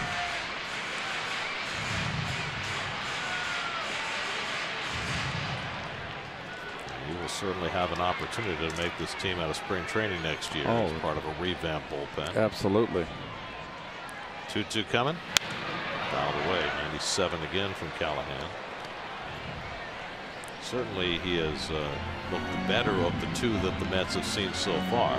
Jacob Rhame, the other one that they took out of those half-dozen deals that they made.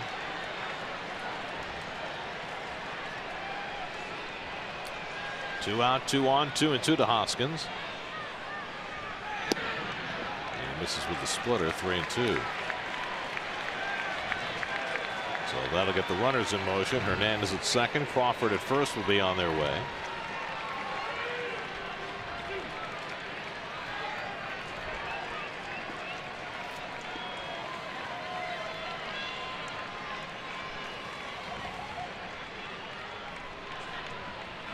And Hoskins fouls away another.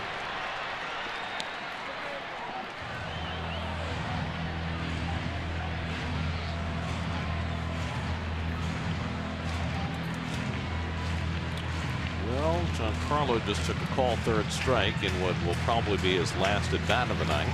So bottom of the 7th. So he's got 4 more cracks. Yep. Those individual goals late. That's line into left, a base hit for Hoskins. Hernandez will come home with the tying run. And it's 4-4. Rhys Hoskins a 2-out RBI single. And the Phillies have scored twice in the 7th to tie it up. Well, walks, and more walks. 2 of the 3 walks from Sewald have scored. Gets a fastball down and in, and that's going to be all for Callahan.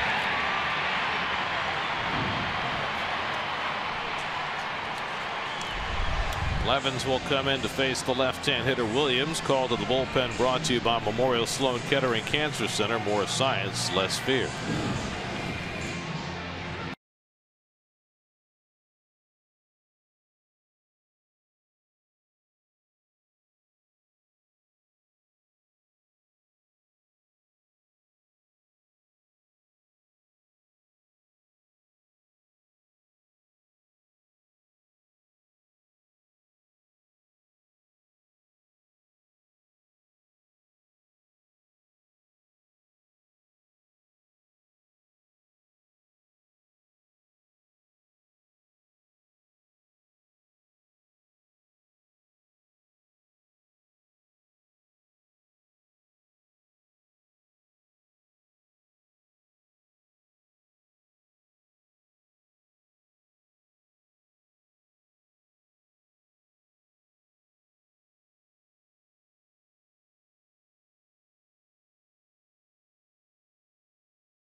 Third in this inning.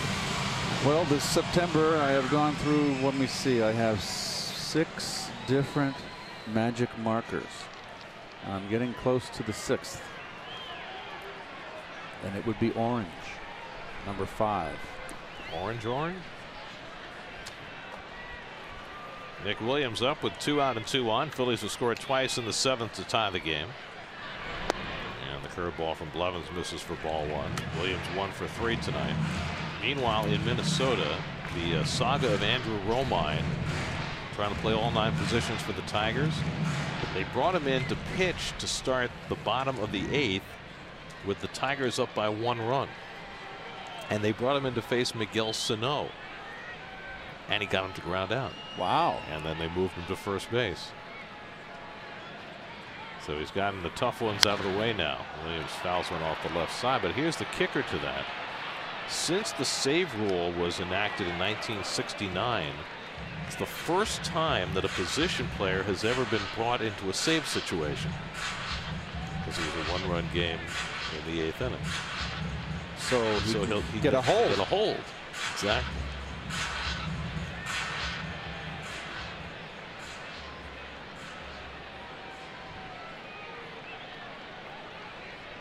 Good for him.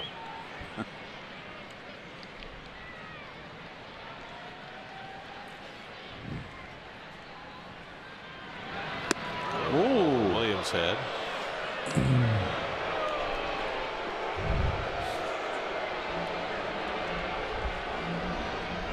He missed by much.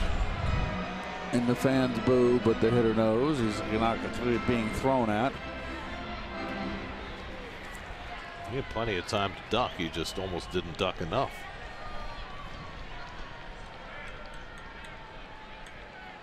Two-1 for Blevins. And another curveball nubbed back to Jerry. Knocks it down, kicks it around, still has time, and throws out Williams. Side retired. But the Phillies scored twice and get even in this game. Let's see. Glove, foot, other foot, knee. Got him. Easy as pie. Pinball.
And the rest of the Pix 11 morning news crew with breaking news, traffic, and sports, plus the latest weather to keep you in the know. Mornings from 5 to 9 on the Pix 11 morning news, New York's very own. Yes, Rocky in victory. Victor Arano in the game. 8 games, you can see, 8 innings. Small portion here of September, and doing well. 22-year-old from Mexico throws a first pitch slider to Rosario. Nice slider. Rosario doubled in a run in the 4th. Grounded out his last time up, 1 for 3. And he went around on that slider, and it's 0-2. Juan Lagares on deck, then the pitcher's spot for the Mets in the 8th. Mets were down 2-0, up 4-2, and now the Phillies have rallied to tie it.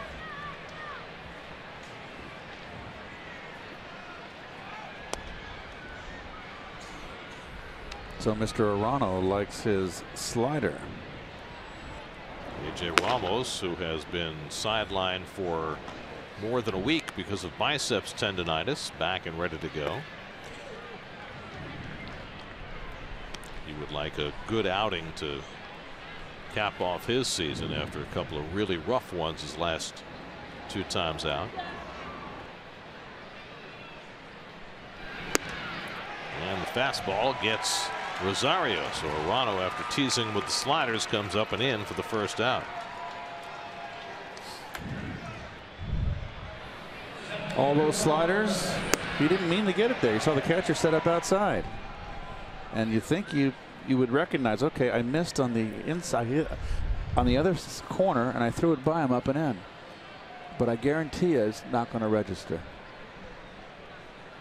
Well, I can't guarantee, but I'm pretty confident. You're using the preponderance of your experience to opine that that's what's going to happen. Not preponderance of my experience on the field. Up here in the booth over the years, watching the center field from the center field camera, yes. Not the camera too. So do you think you've learned more about pitchers and the way that they attack hitters, yes, and the lessons they learn or don't sitting up here than you did down there? I have a better angle here. And I remember sequence of pitches. Well, what I'm wondering is, do you think it would have been different if you were a middle infielder as opposed to a corner infielder? Would you have been able to see it more from down there? That's a good point. I never thought of it. I think that would have been helpful for me, but I'm looking at my own pitchers though, Gary. You know? Right. Not the opposing. Right, the angle from the dugout is not a good one. Well, the angle, it's better than they are today. This, you know, because of the new seats up close, they've moved. All the dugouts are further down those lines. Lagares chops one, cut off by Franco. Has to dig in a second time and makes the play. 2 out.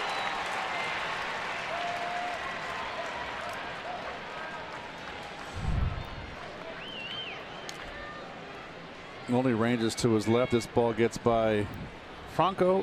Juan has himself a hit. Old Jack Murphy Stadium, and we're going to have a pinch hitter here. Travis Tyrone. Phil Evans was on deck, but with 2 out and nobody on, set up the bigger power threat. Tyrone to pinch hit. In Old Jack Murphy Stadium, they had a runway behind the backstop, a home plate, and it connected the 2 dugouts. But you got right behind home plate, it had like a little rectangular, and the length horizontal width was around 4 inches, 5 inches, around 2 inches from top to bottom. And if you stood there, I wasn't tall enough, so I would get a little step stool, and I'd watch the pitcher warm up.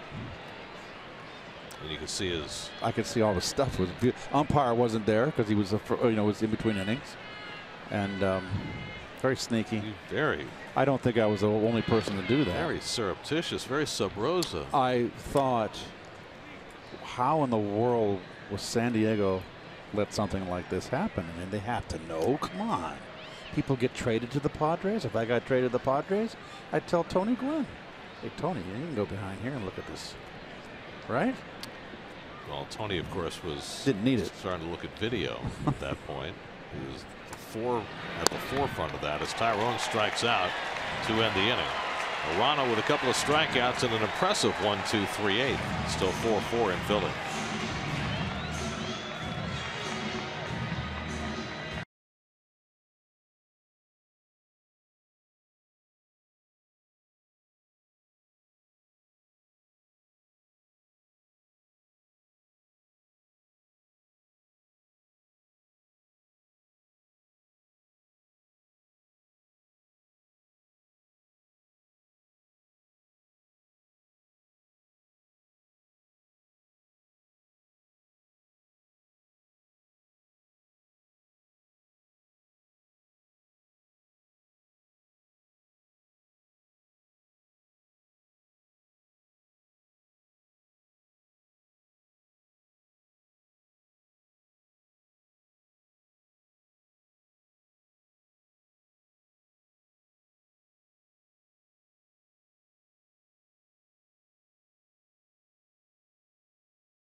Deals are waiting at your Honda dealers.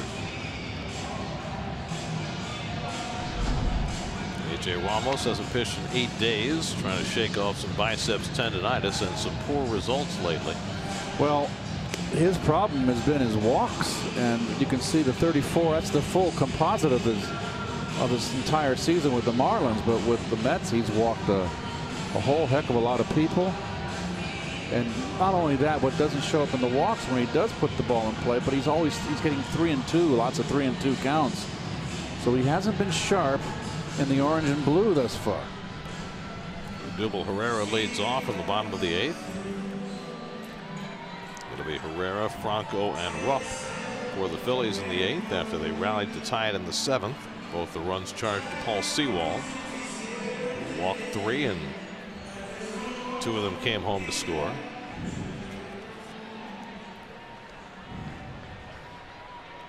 Herrera 3 for 9 in his career against Ramos. And Cabrera well in on the grass at third, and Smith playing in front of the bag at first. As Herrera takes a slider high for ball 1.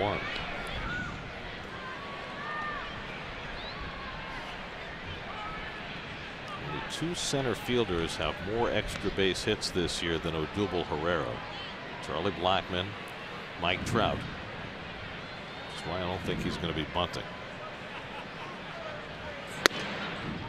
2-0.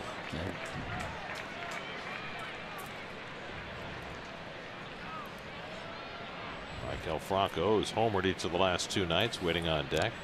Each team with 4 runs and 7 hits. Each team has had a 2-run lead in this game.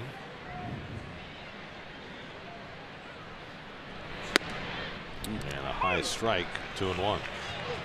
Mets have now used 7 pitchers tonight. Seth Lugo started, went 4 innings, allowed 2 runs and 6 hits in his last start of the year. Jason Bradford a scoreless inning. Josh Smoker 2/3.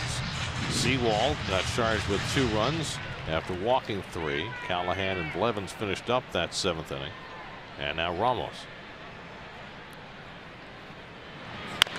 Herrera bounces 1 foul, 2-2.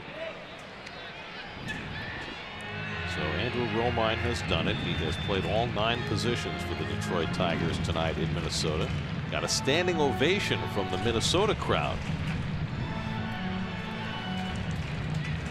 They can afford to be charitable. They're going to the postseason. How about that, though? Isn't that incredible? That is one of the great turnarounds of all time. And we've seen teams go from last to first, but never has a team gone from 100 losses to the postseason the next year.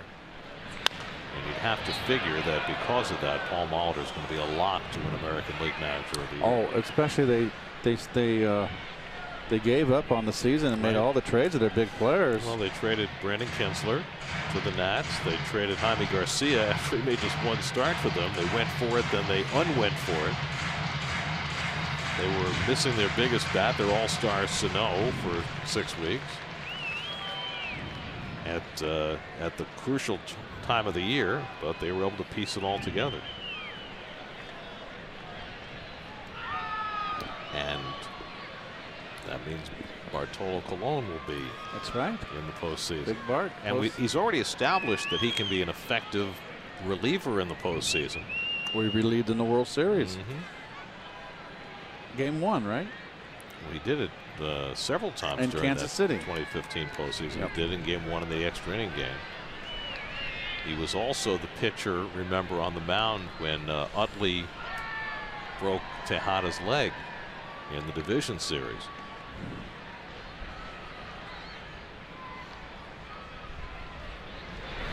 Herrera pops one up. Playable for Cabrera. 1 out.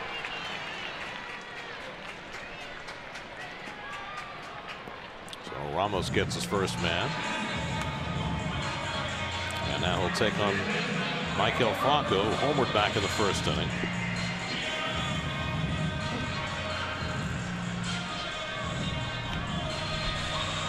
Franco 0 for 5 in his career against Ramos. Well, the game is over in Washington. The Pirates beat the Nationals 4-1. It'll be very interesting to hear in the post game what the Nats say about Max Scherzer. Scherzer was forced to leave that game in the 4th inning because of an apparent leg injury, and the Nats are generally very close-mouthed about injury situations. So we'll see whether they give much of an indication about Scherzer's status, which is of course of great import going into the postseason next week. 2-0 to Franco with Cameron Rupp waiting on deck. And this has been the pattern with Ramos, working behind hitters almost every at bat.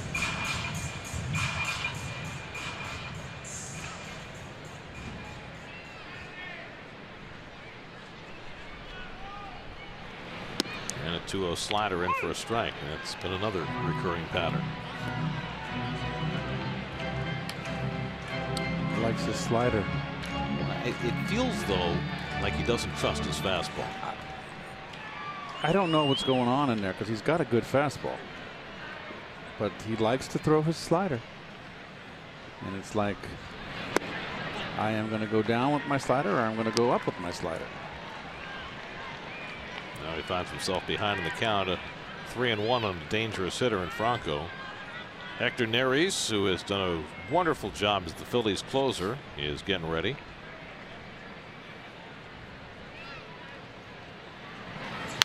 And Franco fouls one back Above us. I was waiting for it to come down. So were the fans below us. I was ready, Keith. You know how long it's been since we've had a ball in our booth? It's years been, and years. Oh, it never happens at the city. No. Well, it's almost physically impossible there, but here we could actually, it could actually happen. 3-2 from Ramos to Franco, and he struck him out. Got him with the changeup, 2 out. Yes, sir. Good sinking change. Got him completely out in front.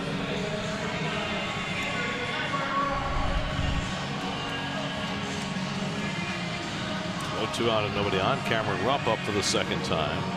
Took over behind the plate when Jorge Alfaro took an elbow to the head on a play at the plate and was shaken up.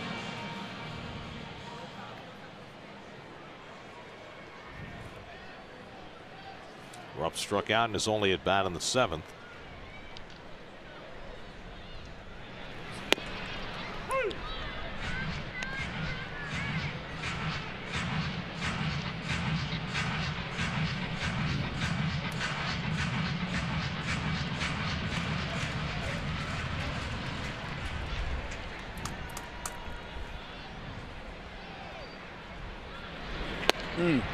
Well, 8 days seem to have been the recipe or the remedy for AJ. He is just really ripping off some sliders. Tommy Joseph on deck. He'll pinch hit if Rupp keeps the inning going, but Ramos ahead of him 0-2.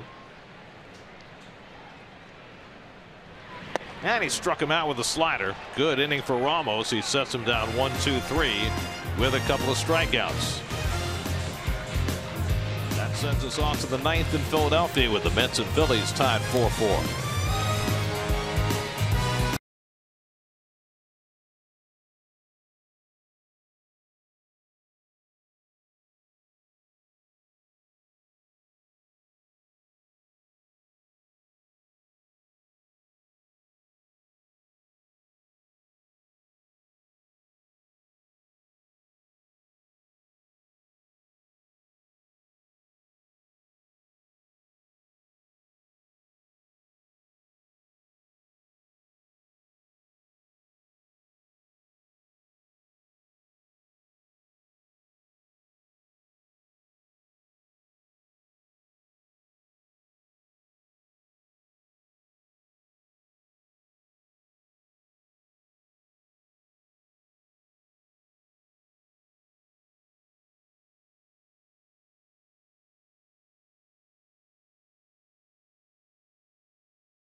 Pitch the top of the 9th. He has been tremendous.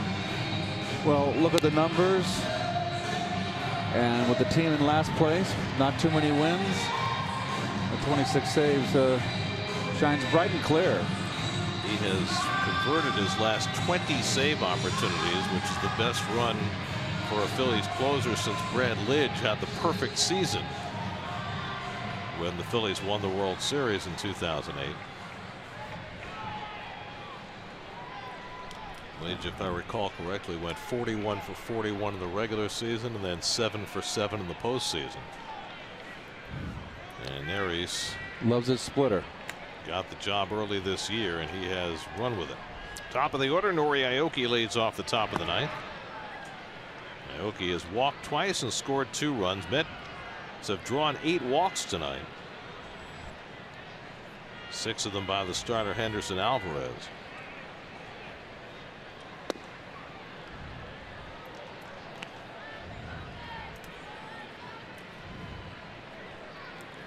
Reyes on deck, Cabrera behind him.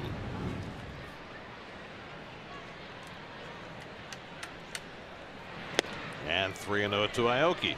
Oh, Aoki's got to be the classic leadoff man here. Get on base. Jerry's familiar, ready if there's a save opportunity. Jacob Rame if there's not.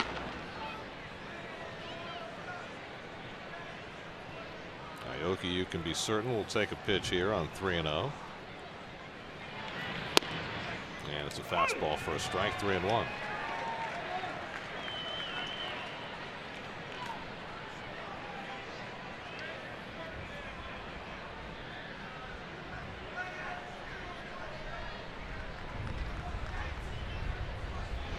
And Aoki smacks one to center field. Herrera cutting across though, and he gets there. 1 out. Coming up next on Pix 11, it's the Pix 11 News with Kaidi Tong on SNY. It's WB Mason post game live. We'll get to both those programs eventually, but it's a 4-4 game as we play in the night. Yes, So you just don't know. Maurice came back and got Aoki. 3-0, came back and got him. There's Reyes, who has walked and sacrificed his last 2 plate appearances. 0 for 2 tonight. Each team with 4 runs and 7 hits. Mets were down 2-0, up 4-2. Phillies tied it in the 7th. And Reyes gets the splitter in for a strike, 1-1.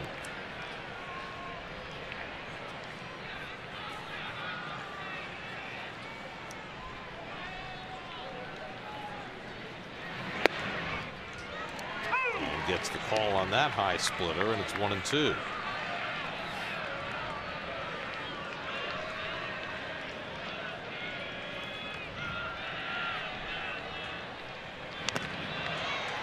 And Reyes just got a piece to hang in there.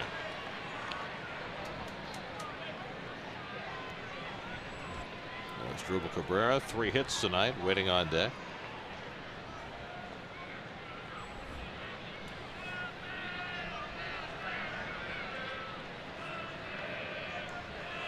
1-2 coming, and Reyes hits one up the middle. That's going to go through for a base hit. Well, Neris threw 4 splitters in a row, and on the last one, Reyes bangs one up the middle for a 1-out hit. Well, you got a little speed on the base now. This is the time when you want Jose, if he can get a jump, steal the base. Splitter that didn't do much. Had a little bit too much spin on it. Got it in a good spot. He's lucky he didn't get it over the middle. Jose might have launched it. So now here's Cabrera, who is 3 for 4 tonight, 2 singles and a double. He's driven in a run. Reyes with 24 steals, 4th in the National League.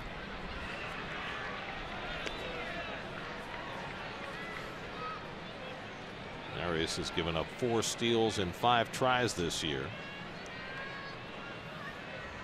It's always been these situations where you want Reyes to run early in the count, where sometimes he's reluctant.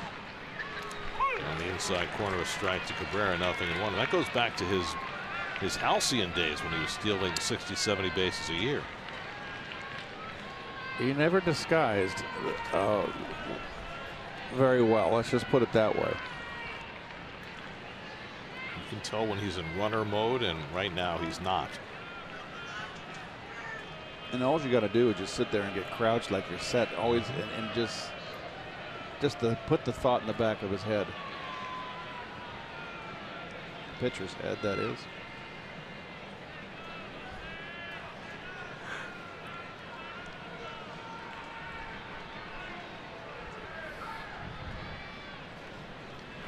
That gets away from Rupp, and that'll get Reyes to second.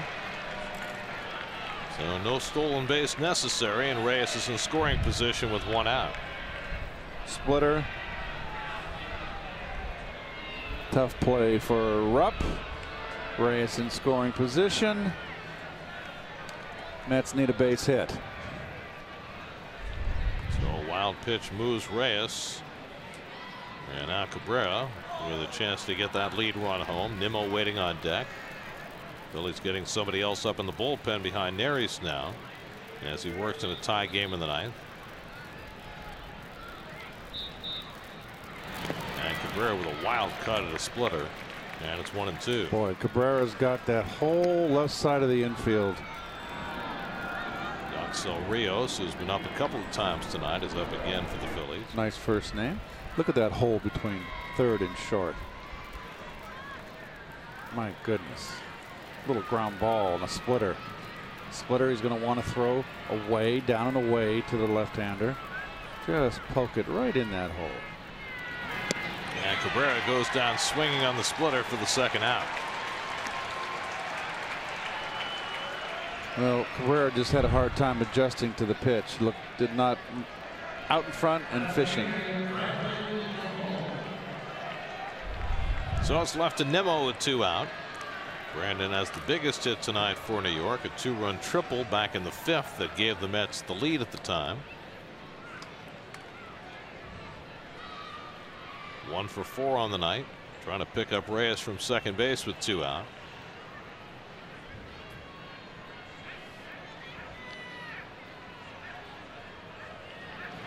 And Brandon lifts one to left. It's pretty well hit. Turning around is Alteri. Finds it on the warning track.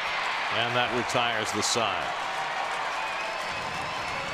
Nimmo goes the other way, comes up short. We go to the bottom of the 9th, tied at 4.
Spectrum triple played today. Nori Aoki going back in the gap.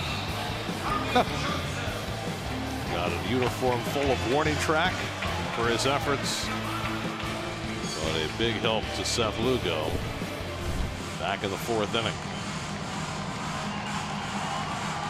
Now we go to the last of the 9th in a 4-4 game, and Jacob Rame will come on for New York. Jacobs had a tough run at it thus far, giving up the 12 hits in 7 innings and the 7 walks. Everybody's been kind of feasting on him. It's been a tough slog for him, but he's a big guy in a big trade. And he's going to get a good look. Tommy Joseph will be the pinch hitter, batting for the pitcher Neris. Joseph, who was the regular first baseman for most of the year, 22 home runs this season, 2 for 8 as a pinch hitter.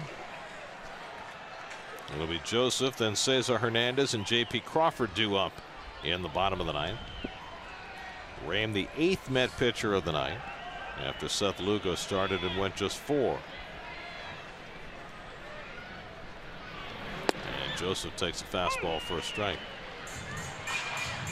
Jacob Rame, acquired from the Dodgers in the Granderson trade, still trying to settle in at the big league level.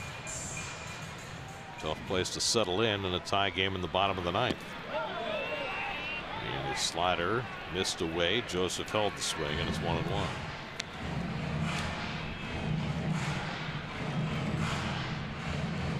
Hernandez to follow.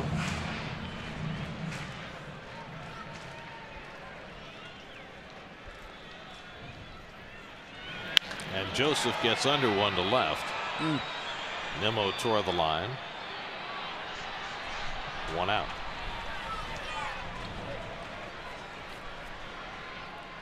Rame retires his first hitter. And now Cesar Hernandez, who's been on base twice tonight, an infield hit that drove in a run in the second, and then he walked and scored in the 7th when the Phillies tied the game. And as he has been this entire series, Cabrera playing well in on the grass at third against Hernandez, who loves to bunt for hits. And he takes a fastball inside for ball 1. Hernandez homered last night. It was his 9th home run of the year.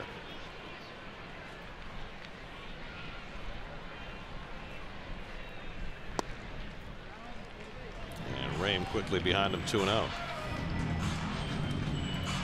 J.P. Crawford, another left-hand hitter, waits on deck.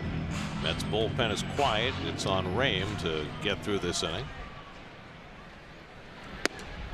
And he gets a strike to Hernandez, 2-1.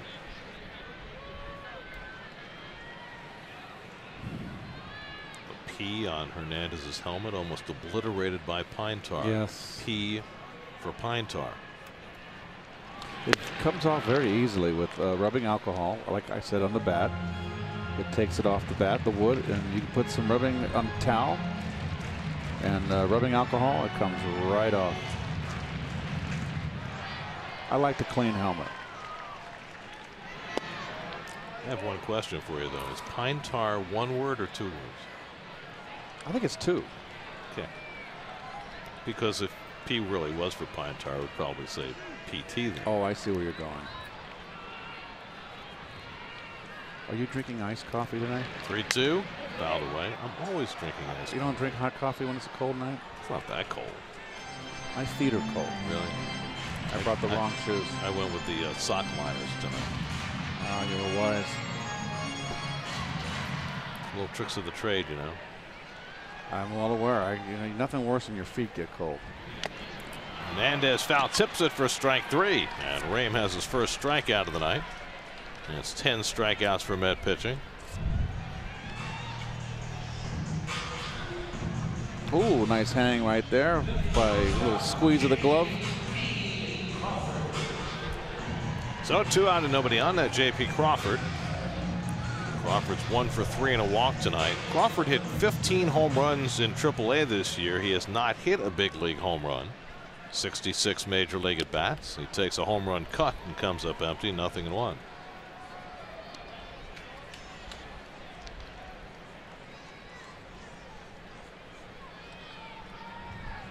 Crawford, all that separates us from bonus frames. And the change up outside, 1-1.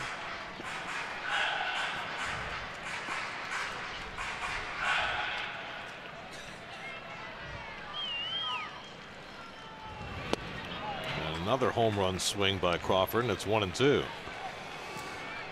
He just swings from his oh, I can't heels. say it. Well, there's a term in baseball, yes, but I can't say it on the air. Heels. And I almost said it. It almost leaked. Good. we can only hope that it does not leak. It's It's just, you know, it's just out of spontaneity. It's just my whole life was baseball. You know, it just comes out sometimes. There's a lot of things you can say in the clubhouse that you can't say on the air. Sorry.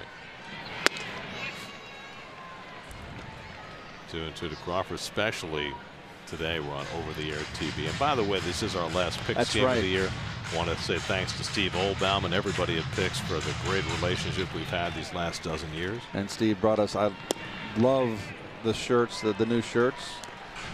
Feel like I'm a San Diego Charger. I love that blue color, so that really made me happy. I think they're very attractive and handsome. More like Keith Lincoln than Keith Hernandez. That's right. 3-2 coming, and Crawford flies one into shallow left. Rosario out to get it. Called off by Nimmo, and we are going to extra innings in Philadelphia on the penultimate day of the year. 4-4 as we go to the 10th.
Hall looming in the mid-range. William Penn standing atop. Beautiful clock towers on the side. I actually took a walk to Penn, the William Penn building, and walked inside the courtyard and around. This morning I got up early, took a little walk, had a cup of coffee. It was beautiful this morning. It was quiet. Saturday, no traffic. It's a beautiful building. You go inside, the architecture. City Hall, it's just spectacular. Edebry Ramos on to pitch the 10th for the Phillies.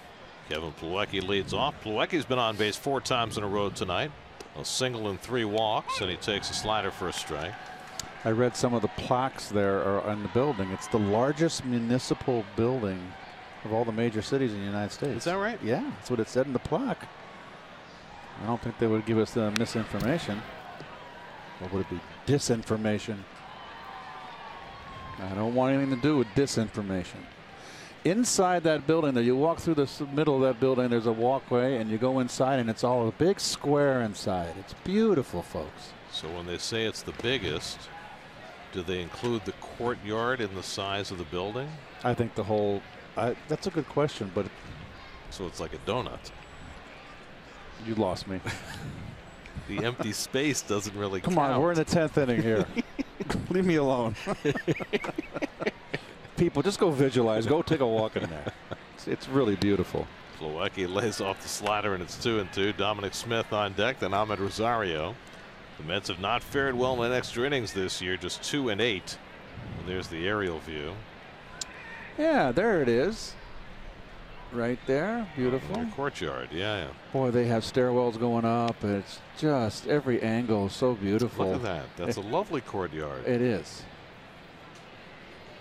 And in each corner they have stairwells that go up, and it's like a cathedral almost. It's just an open air cathedral. It's beautiful architecture. And Plawecki down on strikes for the first down in the 10th.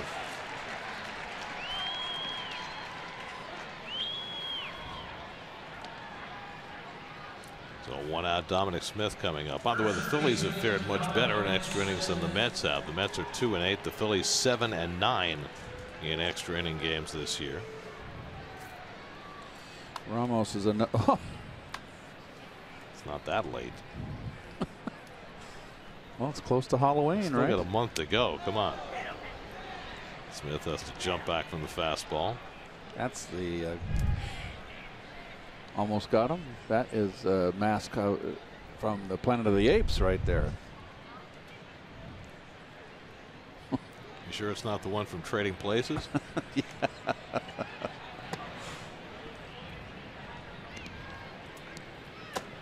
Dom is 0 for 2 and a pair of walks tonight. I mean, we are in Philadelphia.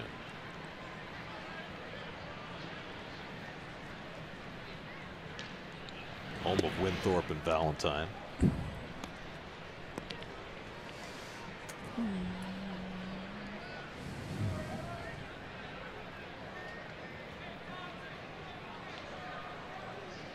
Turn him loose 3-0. Why not? And he does. Smacks one deep to center. But Herrera's there. 2 out. Well, not the first time that Dom has been turned loose on 3-0, and he hit it hard. But it's the second out of the inning. Ball too far outside for him to really drive it. You want to get something middle in, and that just got enough towards the end of the bat. And with this wind blowing today too. So 2 out and nobody on. Now Rosario, who had an RBI double back in the 4th, 1 for 4 on the night.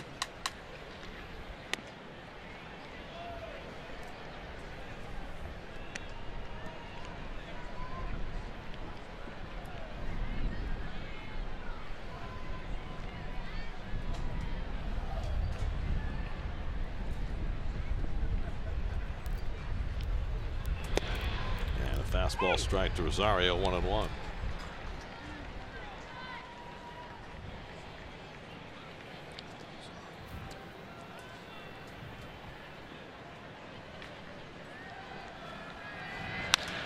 That's it out to right field. But Williams is back and makes the catch to retire the side. Ramos gets the Mets 1-2-3 in the top of the 10th. As Billy Penn looks on. Still a 4-4 game.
Local tri-state Volkswagen dealers. Buy FiOS from TVs to tablets. Everything is amazing on the 100% fiber optic network. By NYU Langone Orthopedics. By Kia. Hurry in during Kia's fall savings time. Visit KiaDealers.com to learn more. By CheapoAir.com. Go to Pix11.com/team travel for great deals on Mets away games. And by your Tri-Honda dealer. Hurry in for your great deals on 2017 models. Well, the guy in the office in the right field corner is still hard at work. Jacob Rame will work his second inning of relief as we go to the bottom of the 10th. Aaron Altair will lead off for the Phillies. Altair drove in a run with a sac fly in the Phillies tying rally in the 7th. And he takes the first pitch slider for a strike. Now, I don't want to scare you, Keith, but there's a little history involved in this game going extra innings tonight. Okay. In 1965, and that's 4th year of existence, as Altair pulls one foul, the second to last day of the season, the Saturday right before the season was about to end, a year in which the Mets went 50 and 112. They played the Phillies in a doubleheader on that last Saturday. The Phillies won the first game 6-0, and the second game of the doubleheader went to extra innings as Altair flies one out to right. So second to last day of the season, Mets Phillies extra innings, just like tonight. They went 18 innings in a scoreless game. They called the game a tie, and then they played a doubleheader the next day to make it up. From the get-go, from the beginning back in those days. Oh, my goodness. 2 full games on Sunday after the 18-inning tie. So they played 5 games in 2 days, basically. Basically. In that 18-inning game, in the second game of the doubleheader, Rob Gardner started for the Mets. Chris Short started for the Phillies. They each went 15 innings. Oh, my goodness. Short struck out 18. Gave up 9 hits and 3 walks in his 15 innings. And, Gardner struck out 7, walked 2, and 5 hits in his 15 innings. Hoskins flies one out to right. Aoki toward the line. Near the sidewall, he runs out of room. It's a foul ball. And the guy with the glove didn't catch it. The guy behind him got it. So just a little, you know, second to last day Mets Phillies history. Oh, well, by the way, when they played the doubleheader on Sunday, the Phillies won both of those games. And I'll tell you another piece about that day from a Mets broadcast standpoint. You know, back in those days, Lindsey Nelson, Bob Murphy, Ralph Kiner, the 3 of them did all the games on radio and TV, and they'd rotate. Right. 2 guys on TV, 1 guy on radio, and they'd switch every few innings. Now, back in those days, Lindsey Nelson was also doing the Notre Dame football games. So on Saturdays in the fall, he would go and do the Notre Dame game in the afternoon. It would be replayed at night, and then he'd come back and do the Mets game on Sunday.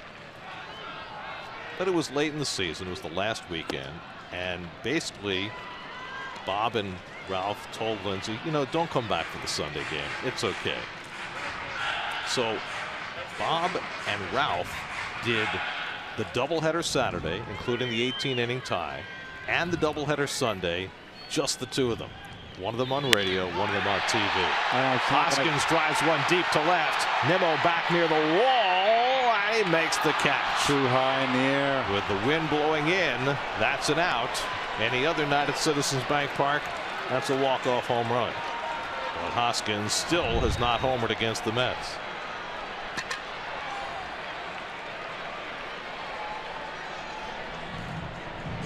Not tonight.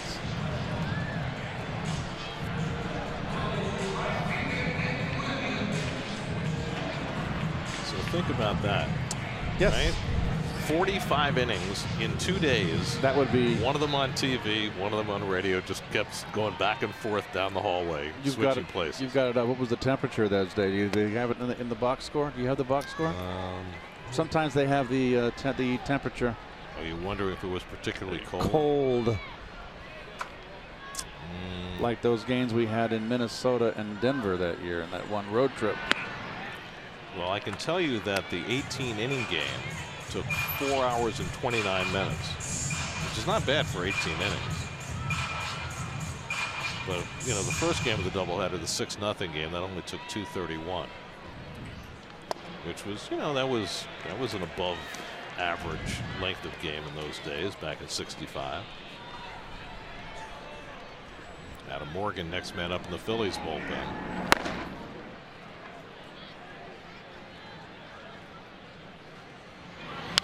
And how happy to think Lindsey was when he heard about what happened.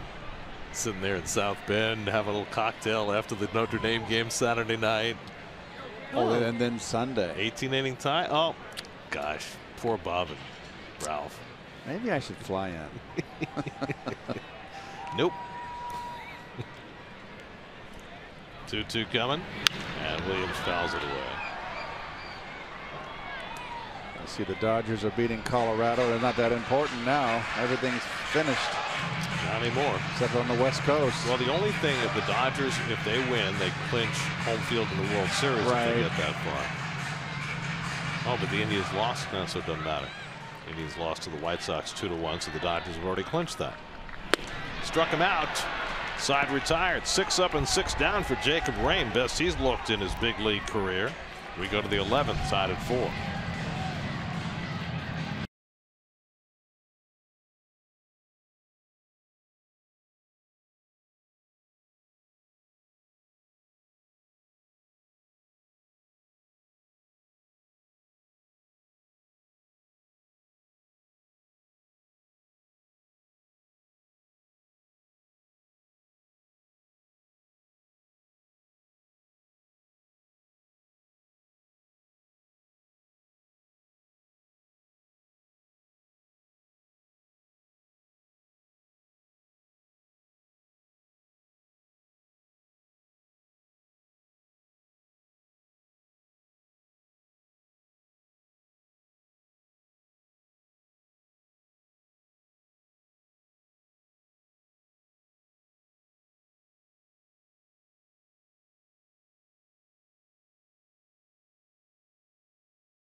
Last night, worked a scoreless inning.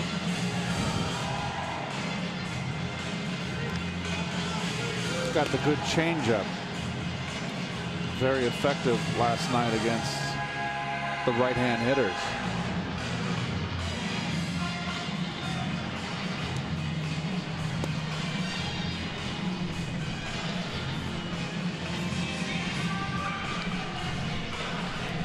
Lagares leads off in the 11th inning. Juan is 1 for 4 tonight, an opposite field double in the 6th. Phil Evans has come out on deck to pinch hit, and then Nori Aoki for the Mets in the 11th.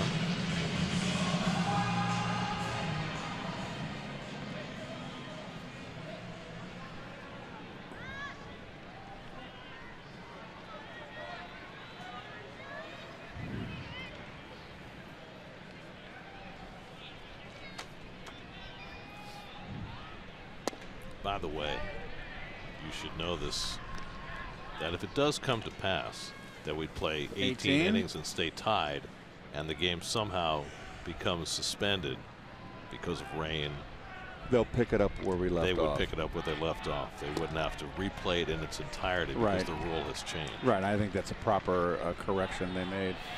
Alteration. I remember those days. It wasn't very long ago that they made those changes, right? Just a few years ago. When I played, that's what it was.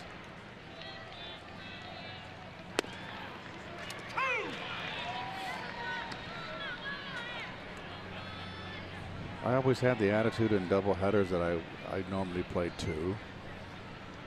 And I always had a chance. I go in and say, I got a chance to get 6 hits today.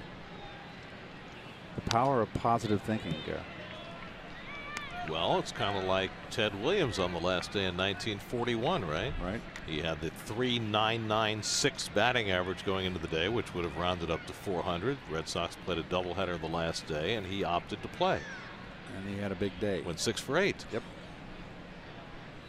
It's a huge day, actually. And he hit .406. which is still the last time anybody hit 400. Lagares grounds one for Hernandez. 1 out.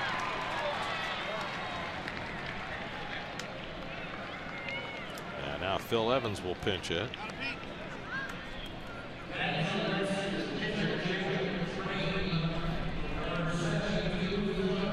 Kevin McGowan up in the Mets bullpen. Believe it or not, it's it's September, which means expanded rosters. The Mets are starting to run out of players. It's hard to do. It really is. I mean, McGowan will be the Mets' 9th pitcher of the game. They'll have just 2 players left on their bench after Evans pinch hits. It's a good changeup from Morgan to start him off. Evans pinch hit last night, had an infield hit. Jerry's familiar up in the Mets bullpen. He'll keep on throwing lightly, and if the Mets get a lead, he'll come in at some point. Remember that 17-inning game you and I did in Houston right before the All-Star break a number of years ago? The game that Beltran made the great catch going up the hill. Yes. And Billy Wagner was the Mets closer at the time, and he warmed up, I think it was 9 different times before he came into the game to get the save in the 17th. Was that back on the Art Howe days? No. Who was managing that? Would have been Willie Randolph. Randolph, that's right. Right. Oh wait. I think that's what it was. Okay.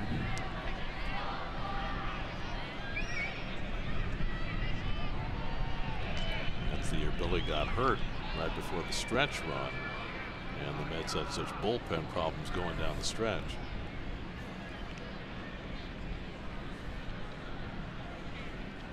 One, two. Line the other way, and Evans has a base hit. So Evans picks up a pinch hit single for the 2nd straight day. And the Mets have a 1-out base runner in the 11th. I like young Evans here. Good idea. He loves his changeup, left-hander. Don't try to do anything more. Just give him. Take what he gives. That ball's away. I'm not going to try to overpower it. Well done.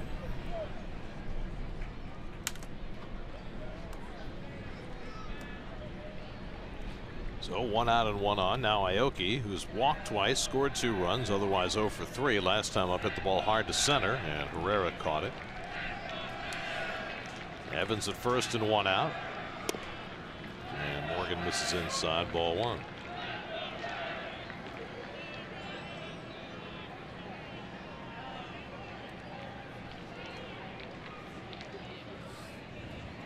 The Phillies are on their 7th pitcher of the night.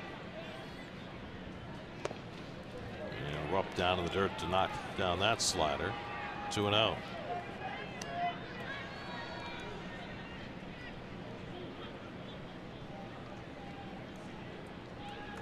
Morgan's made a successful transition from starting to relieving. Doing much better as a reliever than he ever did for the Phillies as a starter.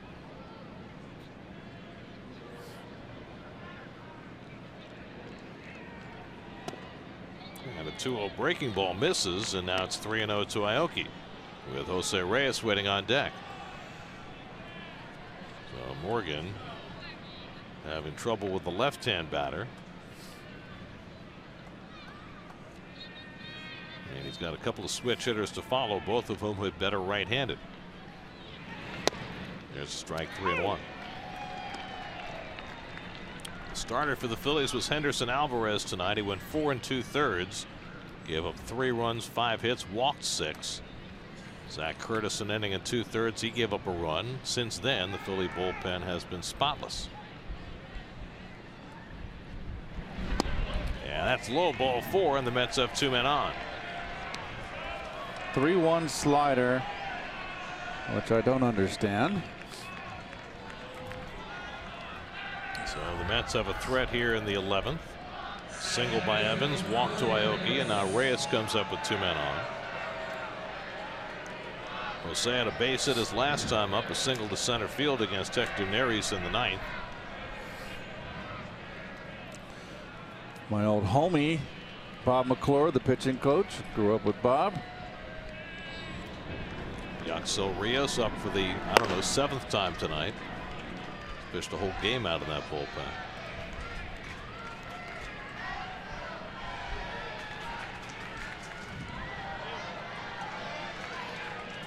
Reyes tonight is 1 for 3. Had that base hit his last time up. He's also walked and sacrificed. Mets 4 runs, 9 hits. The Phillies 4 runs, 7 hits. We're in the 11th.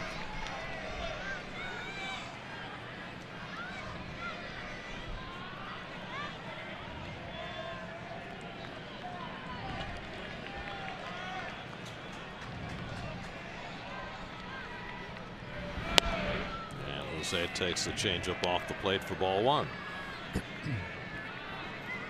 So it's not coming easily for Morgan. He pitched an effective inning last night. We'll see if Pete McCannon brings in a right-hander to face Cabrera, who's worn out lefties. And now 2-0 to Reyes. The problem with doing that is then you have the righty in the game for Nimmo if it gets that far. I agree.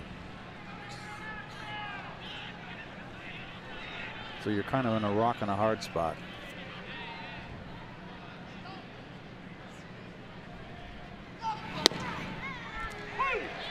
There's a strike, 2-1.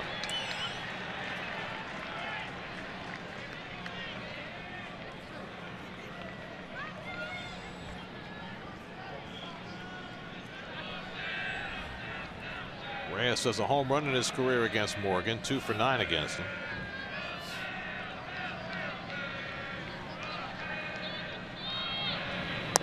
A lot of Mets have home runs against Morgan. He was the starter for the Phillies in the game 2 years ago when the Mets hit a club record 8 home runs in a game here.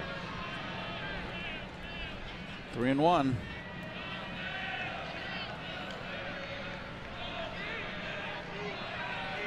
Evans at second, Aoki at first with 1 out. And there's a strike. Reyes thought it was ball 4, and so did everybody else except for Dan Bellino. I thought it was a strike. The catcher was on the outside corner and he missed on the inside corner. Might have a gripe. Well, Bellino calls it a strike. Now it's 3-2 to Jose. Don't send the runners here.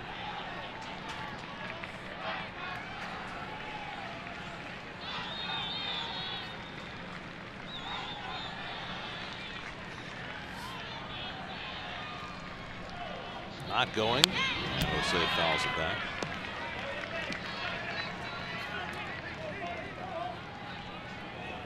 Might have been ball 4 right there.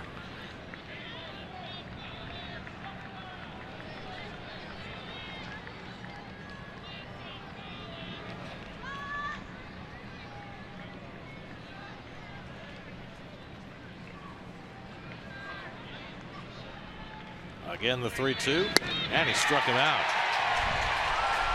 Morgan staying with the off-speed pitch. Fans Reyes 2 down.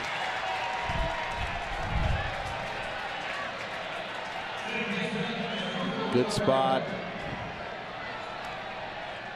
Good location down away. And now he will stay in, Morgan will, to face Cabrera. With 2 out and 2 on. His dribble is 3 for 5 tonight. 2 singles and a double. He's driven in a run. And gets another chance to bat right-handed.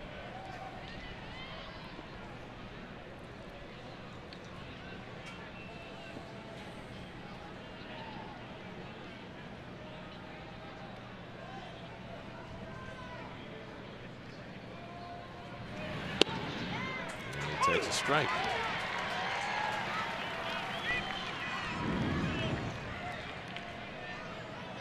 Had an extraordinary year batting right-handed. We mentioned earlier, second best average in the league against lefties. Only Nolan Arenado has done better.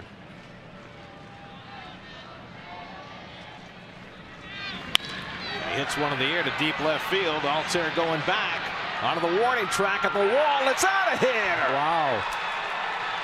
As Dribble Cabrera puts the Mets in front with a 3-run homer in the top of the 11th. His 4th hit of the night, his 14th home run of the year, and it's 7-4 New York. Boy, oh boy, against the wind. Was worried that one wouldn't get out. The wind's been knocking down potential home runs all night, but not this one. Well, he got the barrel on it. 374. Boy, right on time.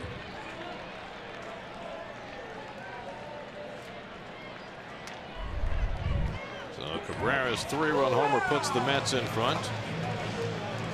Their 224th home run of the year, and the last pitch to be thrown tonight by Adam Morgan.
After breaking this tie in the 11th inning, changes for the Phillies. Hyun-Soo Kim comes into play left. Aaron Altair moves from left to right. The new pitcher Yaxel Rios for the Phils. 15 innings pitched, 8 walks, too many. 14 hits. Another guy. That's what we've been seeing a lot of these September people. And that is just a big home run from Cabrera right there, obviously. So Guerra would have brought in the right-hander. You know, if ifs and buts were candies and nuts. Nemo's 1 for 5 tonight at a 2-run triple back in the 5th. That gave the Mets a 3-2 lead at that point. Mets led 4-2. Phillies tied in the 7th as Drupal Cabrera is untied it in the 11th. 2-1 to Nemo. So each team has now used 8 pitchers, and Jeurys Familia getting set to be the Mets' 9th pitcher. Will be a save opportunity if the Mets don't score further here in the 11th.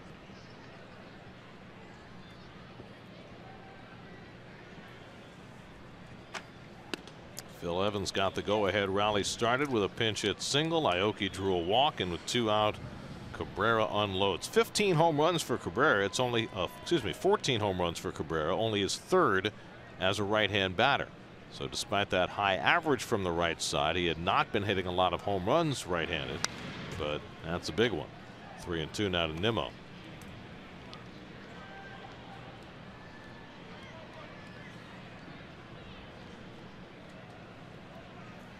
In the bottom of the 11th, the Phillies are due to send up 6, 7, and 8 in the order. Herrera, Franco, and Rupp, with Familia getting ready to face them. And Nimmo draws a walk, and the inning continues. And the walk total expands to 10. That's terrible, to say the least.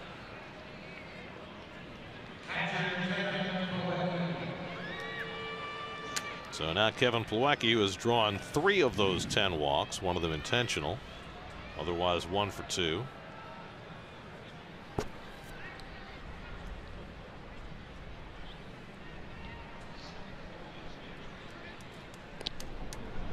It's 11 o'clock. And I want to rock. I was counting on you to say that. wish I was being truthful. There was a day, Gary, when 11 o'clock was early. Well, I'm just concerned because, you know, after we're done here, it's the Pix 11 news at 10. But it's 11. And we're going to make poor Kitey wait all night. We're very sorry. We have nothing to do with it. We feel your pain. Of course, on SNY, it's WB Mason postgame live, as it is before and after every Mets telecast.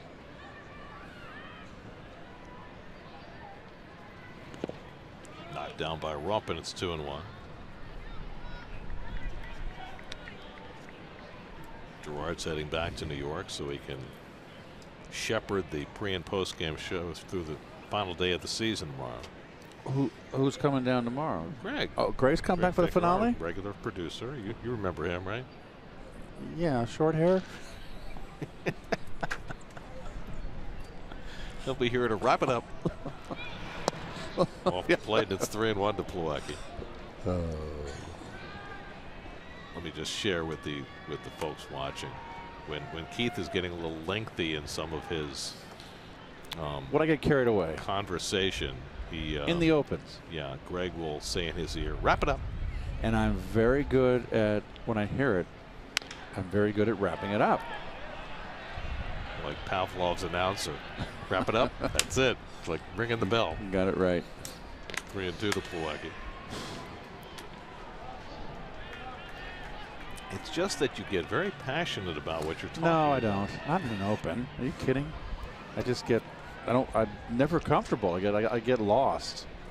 Ronnie's very smooth. Ronnie can talk on and be smooth as silk. So I learned, folks, just to be as concise as I can.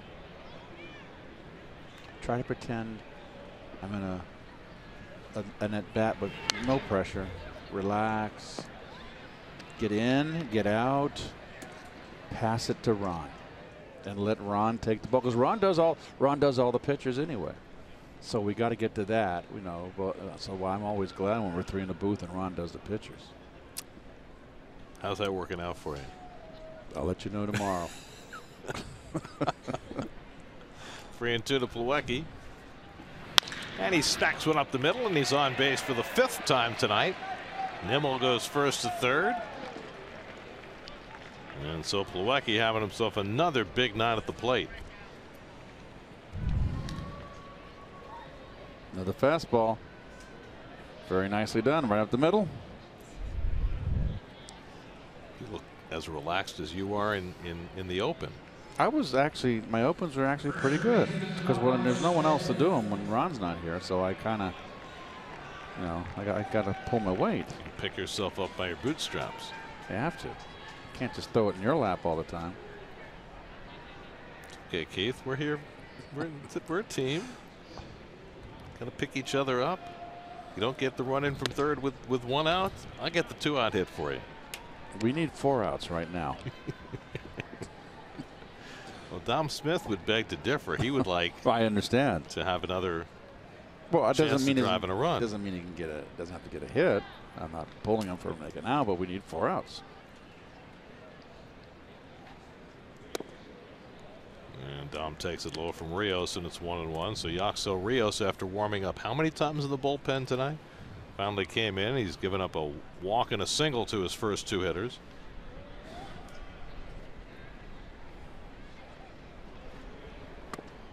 And Smith lays off, and it's 2-1. Dom, the 8th man up in the inning. Ahmed Rosario waiting on deck.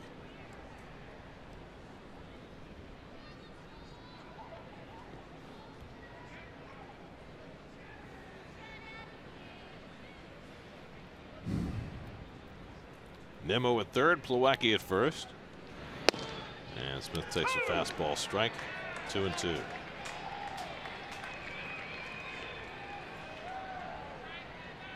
Dom came into the night having homered in each of his last 2 games. Last Mets rookie to homer in 3 straight games, Benny Agbayani, 1999.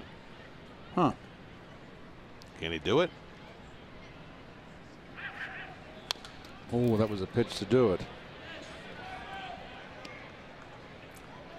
So Phillip Evans got all this started, folks, with 1 out and a pinch hit single to right field. He got the ball rolling.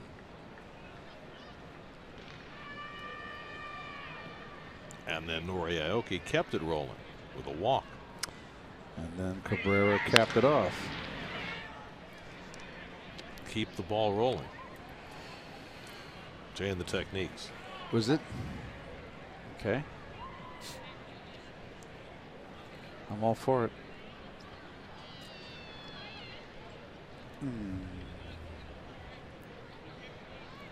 Seventh pitch of the at bat coming from Rios to Smith, and Dom fouls another one. Well, with the diminishing crowd here at Citizens Bank Park, there could be a souvenir for all. Well, one thing's for certain, there's going to be no traffic when we leave this ballpark.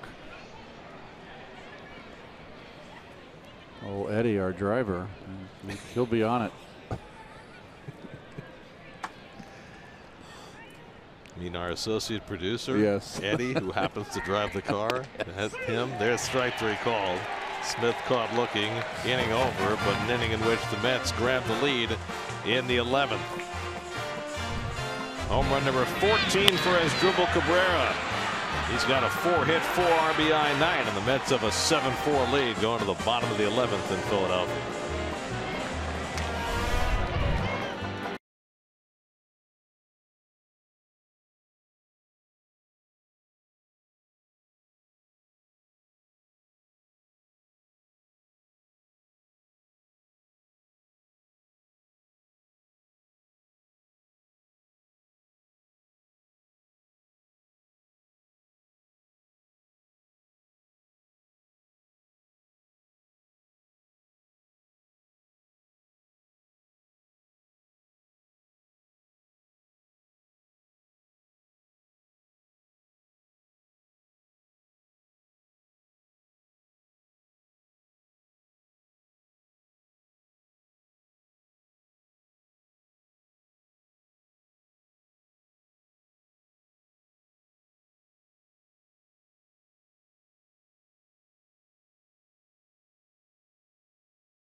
With a 7-4 lead thanks to Asdrubal Cabrera's 3-run homer.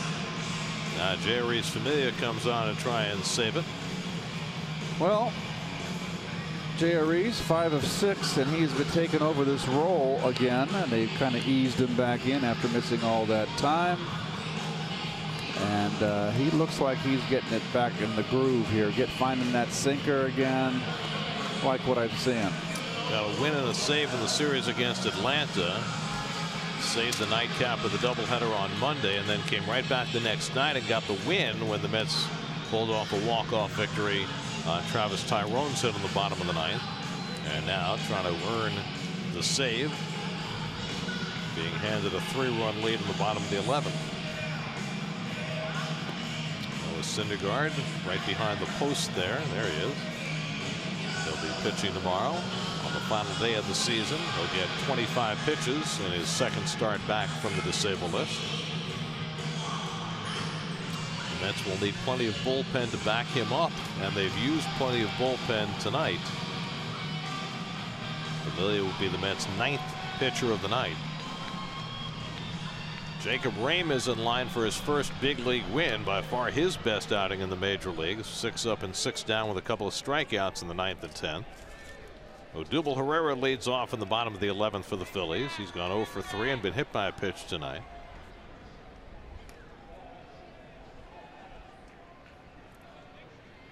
And Familia's first fastball is swung and foul tip, 0-1. Maikel Franco on deck, and then Cameron Rupp in the bottom of the 11th. Mets 7 runs, 11 hits. The Phillies 4 runs and 7 hits. And I think it would be a really good time for this game to wrap up because it's getting cold. It is. And Familia with a couple of sinkers ahead 0-2. I think I'm going to get home, go back to the room, and turn the heat on a little bit. Haven't had the heat on in a long time. Day game tomorrow starts at 3:05. All of baseball starts the final day at the same time. East Coast, West Coast, and everything in between. 3rd year that they've done that. 1-2 to Herrera.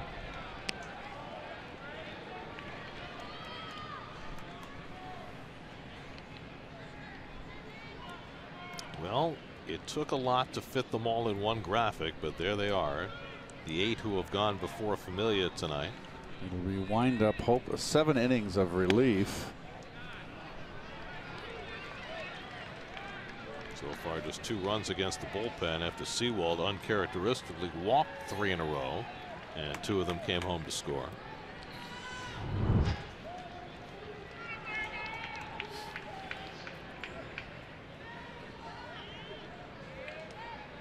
Two and 2 to Herrera, and he tops one foul. Double Herrera, 41 doubles this year, tied for 3rd in the National League. They should call him double Herrera. Oh, why not?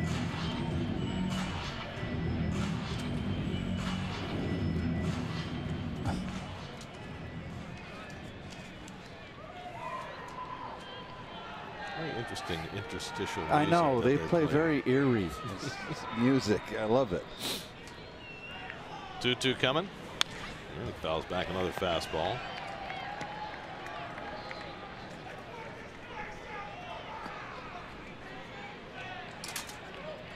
Herrera 1 for 5 in his career against Familia. JRE should be able to go into the offseason with a good feeling. Coming back from 3 months on the shelf following blood clot surgery. He's had a successful return.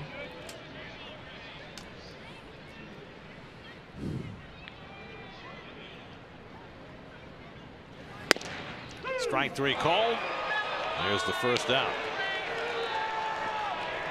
And with a 4-seamer upstairs for the first out of the inning. The strike. It's also a very good pitch to hit. It's 12 strikeouts tonight for Met pitchers. 2 of them have come against Maikel Franco. Who's 1 for 4. He homered back in the 2nd.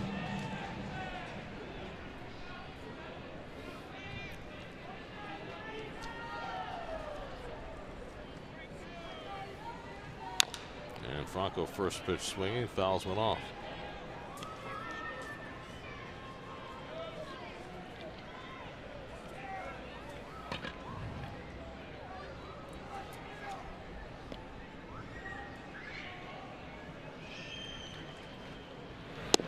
It's that time of game where you can hear every individual fan who has something to say. Yes, this is like a very, very cold night in a similar type of game at Old Candlestick Park.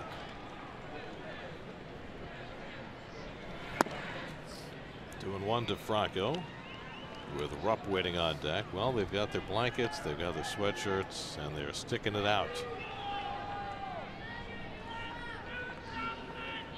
I think he got Al's gloves.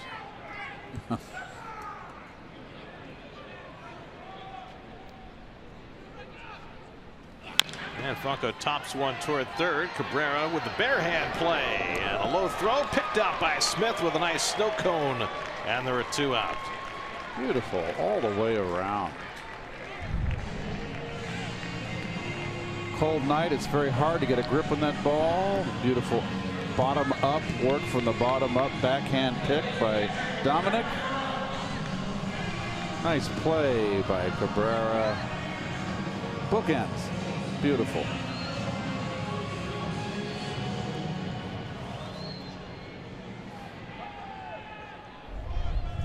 So the Phillies are down to their final out of the night. Cameron Rupp has been up twice, struck out both times after coming in for an injured Jorge Alfaro. Alfaro got elbowed in the head on a home plate collision with Juan Lagares and had to come out of the game.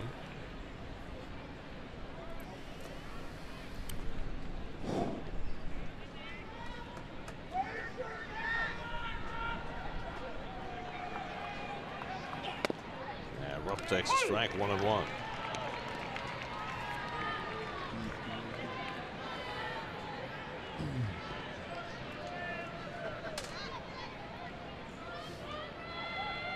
Familia trying to shepherd this one to a close.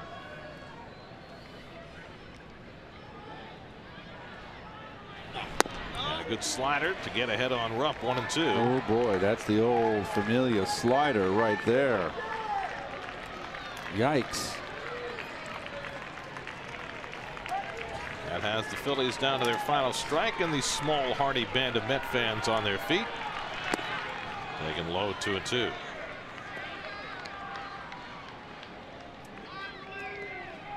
If Rupp can keep it going, Hyun-Soo Kim is on deck, batting in the 9th spot in the order.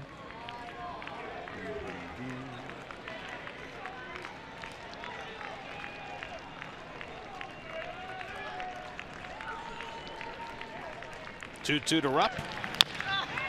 Tapper foul. Boy, he's got some good action on his fastball. Boy, it's good movement. Oh. That fanatic hat must keep you very warm.